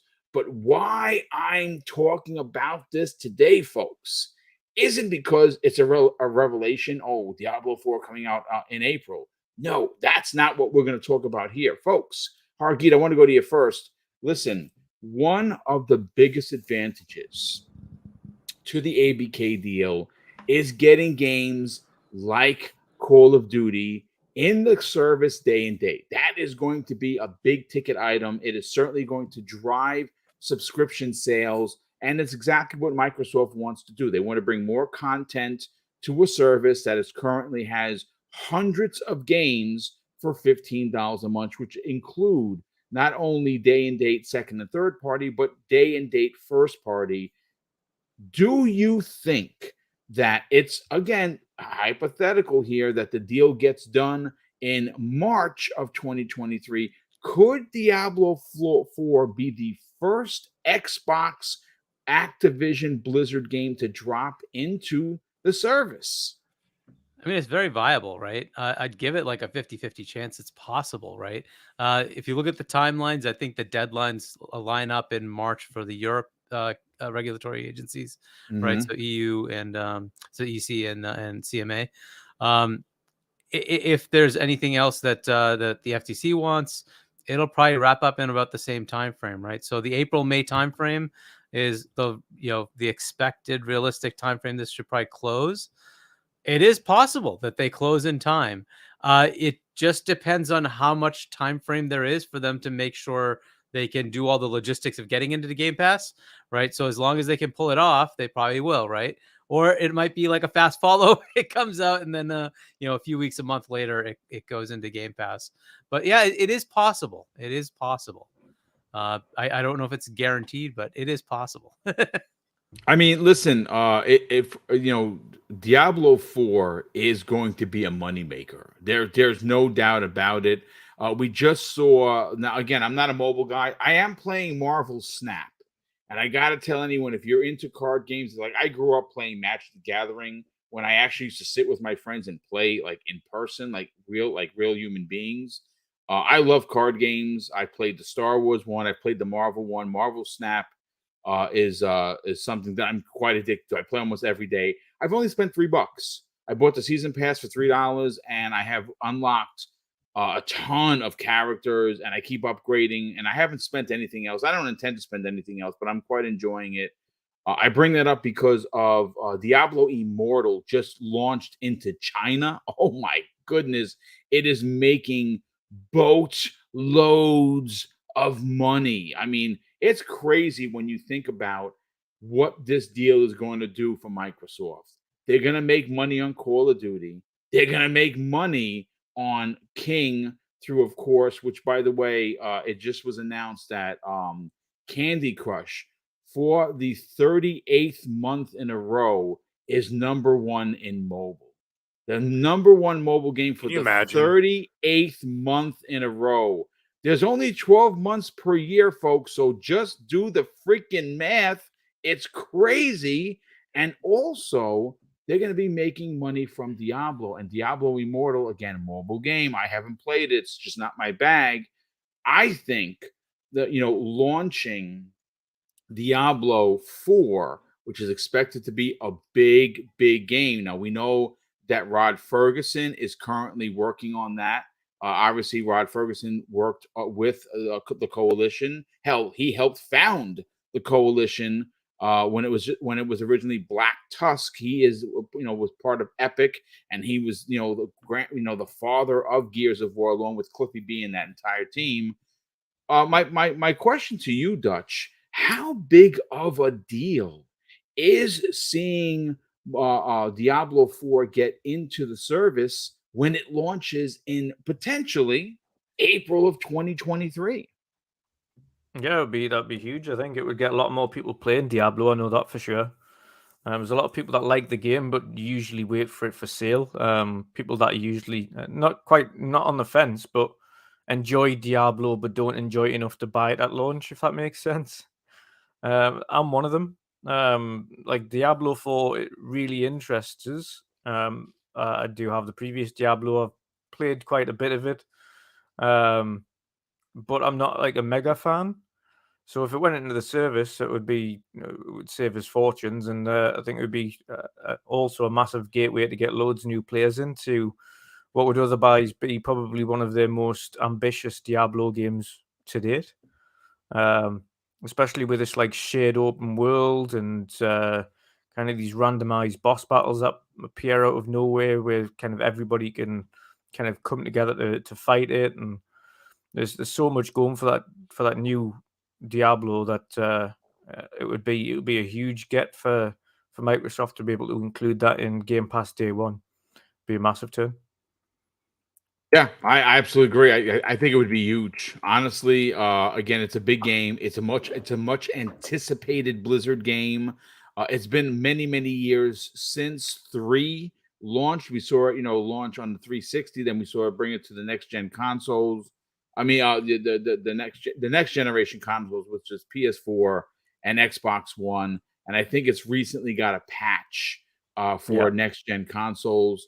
So they are constantly updating it. There's constant seasons, but again, if you didn't know, Mrs. Boomstick, not a die-hard gamer. There are some games that she does play. I mean, obviously Animal Crossing every day, but her hardcore side comes out when it comes to these top-down Dungeons and Dragons games. She's a huge fan of Baldur's Gate 1 and 2. Old Sony fans, if you're in the chat. Champions of Norath. If you're not sure if you remember that on the PlayStation 2, those were Mrs. Boom's joints. Like, we beat those games, oh my God, 10 plus times each. And she, obviously we've played Diablo 3, a couple of playthroughs. She is very excited for Diablo 4, and so am I. It would be great to get that into the service. But Mag, let's get your opinion on this. Obviously, this story came out of through one of the connections through Special Nick, who obviously gets it more right than he gets it wrong. And then, of course, the information was corroborated with Jez Corden of Windows Central and their sources over at Windows Central. To me, it sounds like a legit date. I kind of wonder though, was this delayed for the purpose of Microsoft getting a big game from Activision Blizzard into Game Pass? Well, it's a wise move because it's beneficial for two reasons. One, you give the game more time so that therefore they're able to develop further. No one's sitting there pining. I mean, I'm sure there's a lot of people pining about it because Diablo's a huge franchise. However, you don't see it in the news every day, right? You don't have people saying, where the hell's Diablo? You know, there isn't a witch hunt going on out there like they did with Halo and everything, rightfully so. But I'm just saying, like, you know what I mean? It was always in the forefront of the news. No one's talking about Diablo a lot, right? So the good thing is that gives them a little bit of time out of the spotlight, right? So that they're away from the spotlight, so that gives them more time to develop. On top of that, if Microsoft can get this deal done, then therefore what's going to happen is, yes, you could absolutely use it as a celebratory launch of the deal going through, because then you have, you know what I mean? You have a big title that you could throw right in there day one, and that'll be like the big impact, right? The impact of the sale and everything else and the deal going through. So I think it's a great move. So I think the timing would be perfect, obviously. Let it wait till the deal's done. The deal's going to get done, folks. It's just a matter of when, not if. So it's going to get done. And therefore, you do it then. You launch it then. Now, the thing is, a good thing about a game like Diablo in there day one, first of all, it's going to help Game Pass. Game Pass is kind of sputtering a little bit right now. It's not gaining a lot, but it's not losing a lot, but it's kind of stagnant and it's not really doing much. I wonder why. I mean, I know they're putting a couple of third-party games in there and stuff, but they're obviously not anything that's moving the needle on a grand scale. Diablo could do something like that, right? Diablo, look at the players. There are people playing the last Diablo and the Diablo 2 for like 10 years. And what has Microsoft been wanting from day one, guys, ever since 2017 when they first started talking about Game Pass? They don't care about the sales of a game.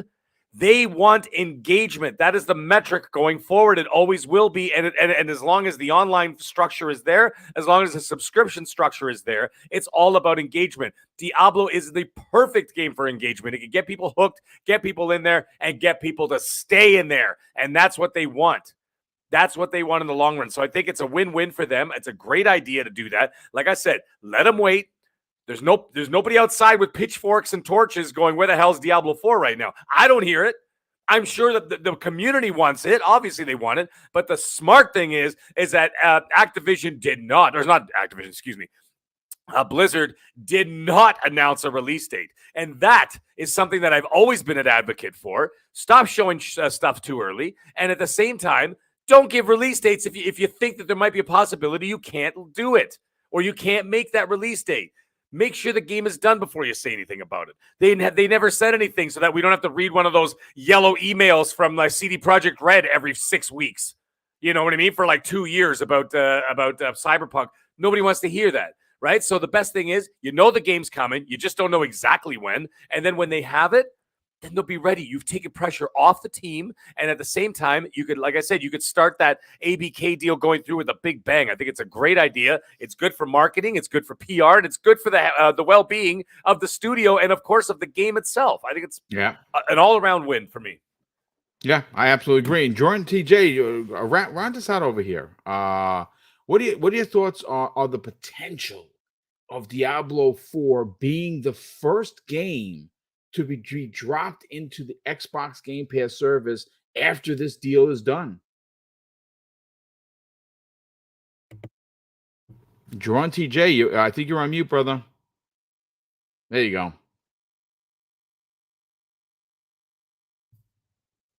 We still can't hear you.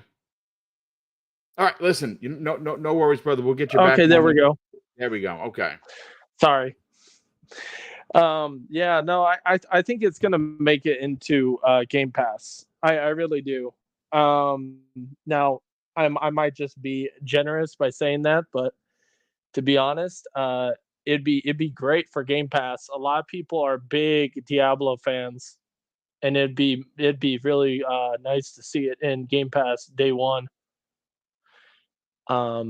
Yeah, if it looks really good from what we saw at E3 when they showed all the other stuff for it.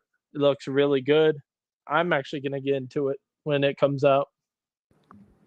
Yeah, it's definitely one of those games that's going to have a lot of legs for a multitude of reasons. Not only is it a popular IP, not only do people want to play it, it is a continuation of the story that's been being told for decades. 3 ended in a bit of a cliffhanger, like I said, this is a good way to introduce people or to get tap the pulse of specifically the PC community. Like PC Game Pass does well. There's no doubt about it. It's doing very Oh, well yeah, for it does. Microsoft, but this game will drive subscription numbers through the roof. Now, listen, we are 19 minutes to the end of the show, and we did get to both topics. So, what I want to talk about, I want to do something fun for a change and talk about gaming. Like, what are we playing? I'm going to go first to Hargeet Chani. You know, obviously, this is a game talk show, right? We're all gamers here. We have 300 people here. We're all gamers. You know, what are you playing right now that has your interest peaked, and what are you looking forward to for the rest of the year? Yeah, so I started up Nobody Saves the World, another Game Pass game. Yes. And it's pretty cool. And then I've been playing Gotham Knights on PC. And then Halo. I've been waiting for that update. Played a little bit last night. We'll try to play more. Definitely this weekend. I want to get into some of the new maps and multiplayer. Checked out Forge a little bit, but maybe start the co-op campaign. You know, we tried that when the beta came out. It was so much more fun than playing it solo. So I'm hoping to do Nice. that again. But yeah, so those are the games I've been playing. I have a lot of games in my backlog, so it's about 150 games strong. So plenty to play. And Game Pass just keeps adding more and more every day. Okay, so here's the unpopular question, because I have been booed on my own show. I have also been yelled upon by many people who have blamed me for them buying Gotham Knights. I absolutely freaking love Gotham Knights. I have stopped podcasts live on the air to talk about my love for that game. You're playing it on PC. I'm playing it on console. I think it looks fantastic. I got all the bells and whistles for the TV. I'm playing on console too. Yeah, I mean, so yeah. So what are your thoughts, Hargeet? Dude, that beginning is so good. I don't know why it got such bad ratings. Maybe it's the frame rate or something. I don't know. I don't know what they were expecting, I guess, right? And one of the concerns going in was like the dialogue will be stupid or something like that.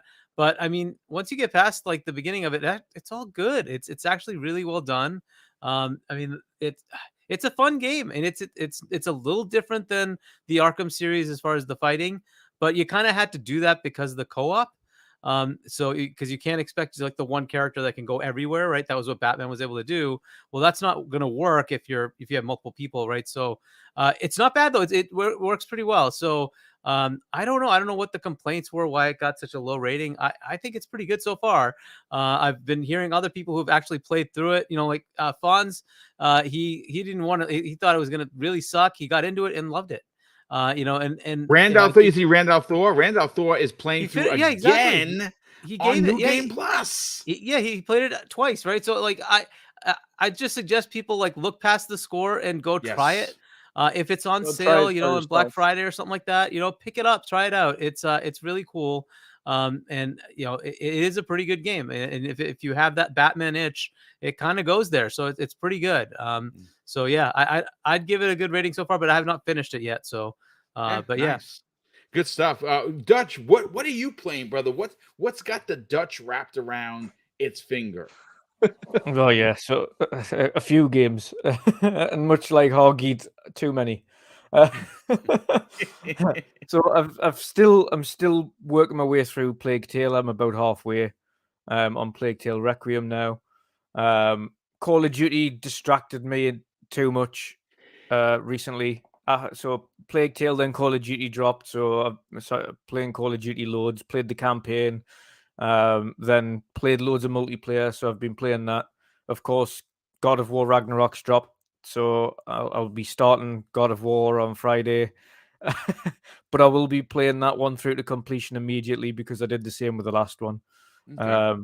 So I'll be doing that and platinum in it. It's one game that I want to platinum the last one, so I'm making sure I'm doing the same on this one. Nice. Then of course, Return to Monkey Island dropped on Game Pass. It's already out. It's there to install now. So if you want to go and play Return to Monkey Island, I know I will be. How big of a download is it? Yeah, it's quite small actually, a couple of gig. Okay. Yeah, I think it's like 4 gigs, something like this. It's not a Yeah. big game at all. Tiny, Yeah. which is good. And them games are gonna keep me tied over until High on Life and Callisto Protocol, and that's a nice way to end the Good year. choices. Yeah, good stuff. Yeah, I mean, yeah, my problem is time. Yes. Obviously, time. I Yeah. can't pause it. I do produce 5 You know, shows.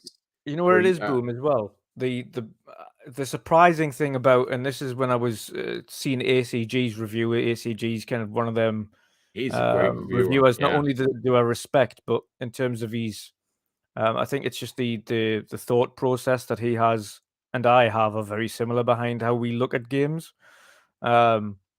So we kind of match up in our thoughts when it comes to games as well. So obviously you have to align with certain reviewers, and you'll tend to find that your tastes and your styles of games often match up with certain people. And if you find a reviewer like that, stick with them, because it tends to be that if they don't like a game, chances are you probably won't like that game either. So it gives you a good indication of whether or not to kind of jump on it straight away or not. But yeah, it was just when I heard the size of the campaign compared to the first one, it made it even more surprising to me that Sony Santa Monica didn't stretch this out into a trilogy, because of course the first one was like 30 hours, including all of the platinum kind of stuff. This one's 25 to 30 hours just on the single player on the campaign, and up to 70 hours including all the side quests. Like 70 hours, like Jesus. And then I've got to finish Plague Tale. So there's at least another kind of 10 hours or something on Plague Tale there. And then of course Callisto, God knows how big that is, but there's another maybe 10 to 15 hours, or maybe more. And then High on Life is another maybe 10 to 15 hours at least. Yeah, And then obviously Call of Duty is like infinite time. So well, Halo Infinite multiplayer, it's again infinite time. I'll do a co-op run through again at some point on that as well, with that being out now. And Forge, dear God, I'm going to spend so many times doing community nights with Forge. Yeah. I mean, listen, the problem, folks, time, and there was a lot of time this year where there was a lot of lulls, and now everything is hitting. It's bonkers. The Mag, what are you playing, Mr. Platinum? Obviously we feel a type of way about your platinums, which are ridiculous, by the way. And not so much me. It's Keisante who's listening. He gets so rattled by it. Yeah. What's got your attention, and what are you most excited for?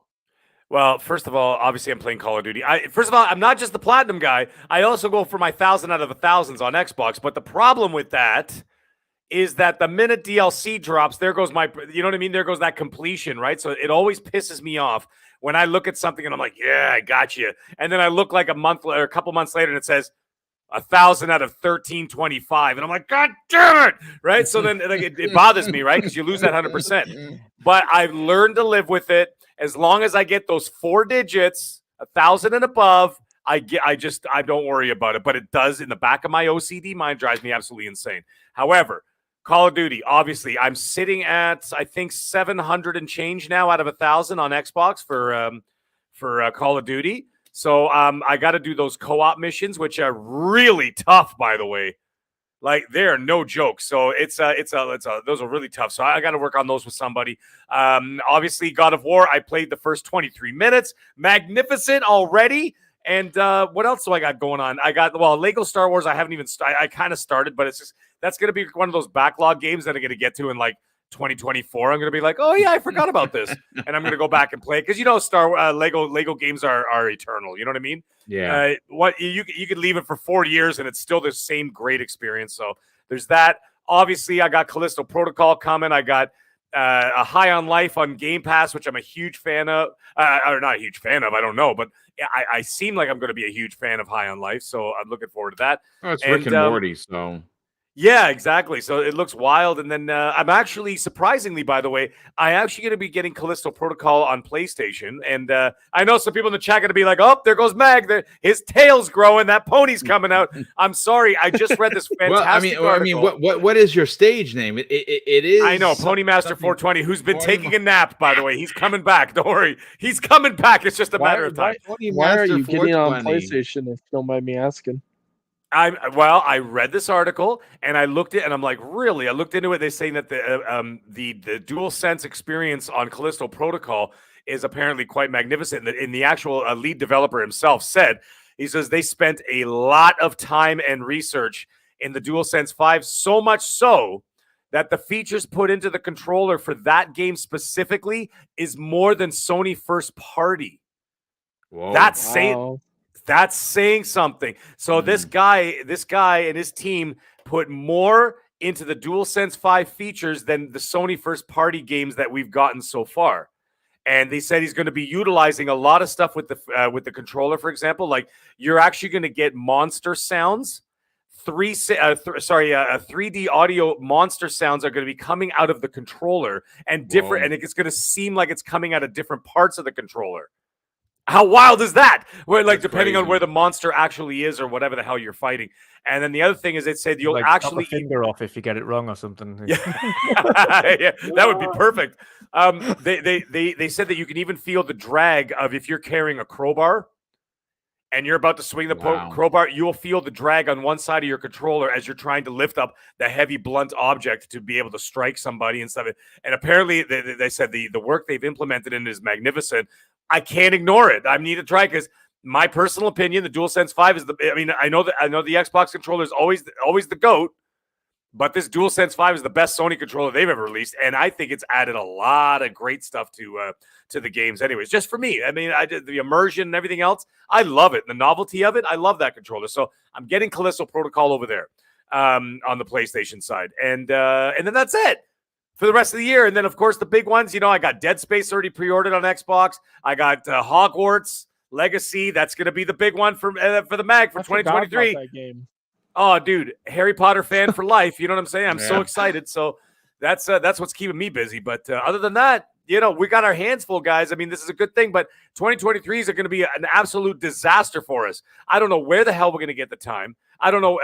I have a feeling that a lot of these games are not going to get the justice they deserve because there's going to be so many bloody games out there that you're almost going to feel like obligated to like finish it so you can get to the next one, and obligated to finish it to get to the next one. You won't spend the time to explore, to look into it, to see all the work that the developers put in there with side quests and collectibles and all kinds of little nuances and knickknacks in the games that I think it'll suffer because there's too many damn games. So everybody's going to feel like that, that FOMO is going to be driving everybody nuts to the next title, to the next title, to the next title.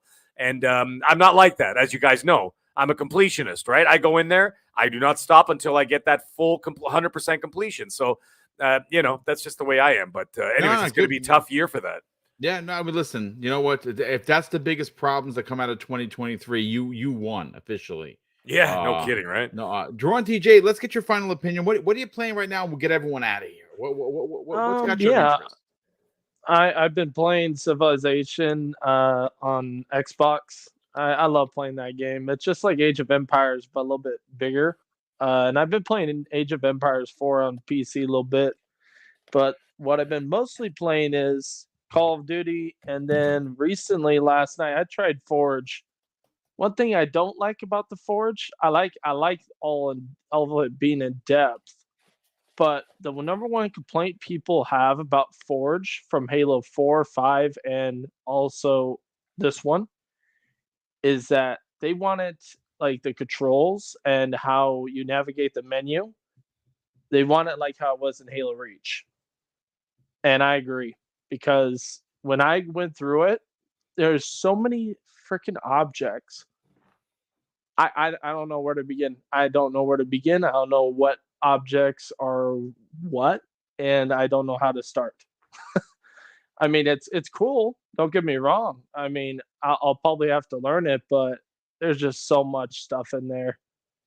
Otherwise, it's really cool. I didn't get to play much last night because my console kept acting up where I had to literally restart it 5 times, and I don't know why. It wouldn't load in my games.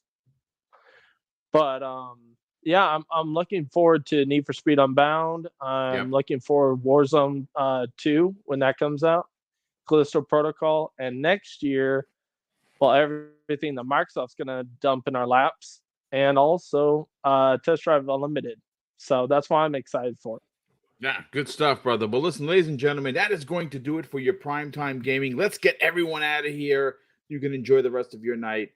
There will be a live episode of course, X-Vlog live tomorrow at 12 p.m. Eastern Standard Time. I'm still working on the guest. I have a guest lined up. I just want to get the confirmation before I announce who that guest is. And of course, Friday morning's Breakfast with Boom is going to see the return of an panel member, a good friend of the channel, John, is going to be joining. John Wolf is going to be joining us. Oh, He's nice. off Friday, so he's going to come hanging out. And I think Joe, Mr. Badbit, will also be making his return appearance. We're going to be talking about some God of War on that program, along with a bunch of other things. But we'll start first with the mag, just in case you got to fly Yes, out sir. of here, dude. Yes. Sell your brand, brother. What you got going on in the world, and where can people reach out to you on social media? Well, it's an absolute pleasure, obviously, as it is every week, to be with you guys and everybody in the panel, everybody in the chat, and a Boom, of course, for running the show. But I got to tell you, this is the first time in a long time I've actually made it to the end of the show before I have to run away. Yeah, because I usually have to be like, guys, sorry, I got to take off. But yeah, today I made it to the very end. But anyways, guys, you know where to follow me. Come on. Middle-aged game guy. That's with a GY at the end, of course, on Twitter. And you know what? With all the crazy stuff that's going on Twitter, I think it's going to be a wild space. You never know. I think it's like a really cool experiment. And some people hate it. Some people love it. I'm just in there with the popcorn and just waiting to see what happens. But Twitter's going to be a very interesting space. So who the hell knows where it's going to go? But either way, that's where you can find all my stuff. Of course, you can find me here each and every Wednesday night at 7 p.m. Eastern Standard Time. But anyways, guys, it was a wonderful show. Hargeet and Dron TJ as guests, of course, Dutch and Boom. Guys, you guys are amazing. We will see you guys all next week. Have a great night. Yeah, thanks so much for that, brother. Definitely appreciate it. Hargeet Chani, sell your brand, brother. Talk about Game On Daily. This is a big site making some big strides, not only in the last couple of years, but I'm expecting to explode on the scene in 2023. Talk about it. Where can people subscribe to it? Check out the website. And more importantly, reach out to you on other forms of media, because you don't do social media, but you do. What's the other one that I always contact you on? Discord. There you go, which I can't stand, but it's okay. I can talk to you via email. Talk about it. Yeah, so GameOnDaily.com. It's a news aggregation platform. Please check it out. Get your gaming news, all the things you're interested in, and it'll curate them for you. And then we have our podcast, 4 p.m. Eastern on Saturdays. Go live. It's Game On. It's YouTube.com/GameOnDaily. Check us out. And yeah, I'm on Discord. It's H Chani, but I think it has some numbers at the end of it, so I don't even remember what it is. And H Chani is also my gamer tag on Xbox, so check me out there. Thank you very much. And real quick, Mandingo McThickens, which is a funny name, he drops a $5 super chat, and he says, "Boom, gotta disagree with you on Gotham Knights, given what they did with AK." Of course, he's talking about Arkham and Arkham Knight. This one should have been better, and it's not. But he's still playing through it, though. I mean, listen, is it a perfect game? Not It's any a different art style, first of all. Yeah. And it has I mean, online. listen, That's the difference. I'm glad you're at least giving it the old college effort and playing through it. Dark Saint 217, what's going on? Welcome to the channel, brother. He drops a $5 super chat, says, "Coming in super late, but I'm here and we're glad to have you." Just check it out on the back end. We had a great opening hour and 29-minute conversation about the EU Commission and what they had to say. He says, wish I could have made the 1000th show, but stuff happens and that is no problem. But hope you and Mrs. Boom and the panel are great. We are, and thank you for being here, brother. And of course, thank you for the generosity. But Wandering Dutch, sell your brand, brother. Talk about the midweek mix-up podcast. You did one this afternoon, like you do each and every week. And what else you got going on the channel? And where can people reach out to you on social media? Yes, awesome show as ever. Awesome guests as always, Boom. Yes, you can find me everywhere at Wondering Dutch. Every Wednesday, of course, on the channel, you can find the Midweek Mix-Up podcast, which is 7 p.m. UK time. That's 2 p.m. Eastern, at 11 a.m. PST. And of course, you can find us also every Tuesday for the Sea of Thieves playcast, or Sea of Tuesdays playcast, and every second Sunday doing the weekend edition. This Friday, I'm going to be doing a live stream of God of War Ragnarok. So you can find me right there playing the game on the PlayStation 4 Pro, because unfortunately I still haven't picked up the 5, although I do use this for playing PlayStation games on PC. So tremendous. But yeah, you can find me everywhere at Wondering Dutch. Thank you so much. And Drawn TJ, brother, talk about it. What you got going on, and where can people reach out to you on social media? Yeah, if you want to find me, you can find me on Twitter or on Xbox at Drawn TJ. And yeah, if you want me to be on your podcast, I'll join. I'll give you my insight of what I think about the gaming industry. And if anybody wants to, that's watching this right now, please hit the like and subscribe button for Boom, please. Appreciate that very much. That's very kind of you, Drawn TJ. It doesn't cost anything. It's free.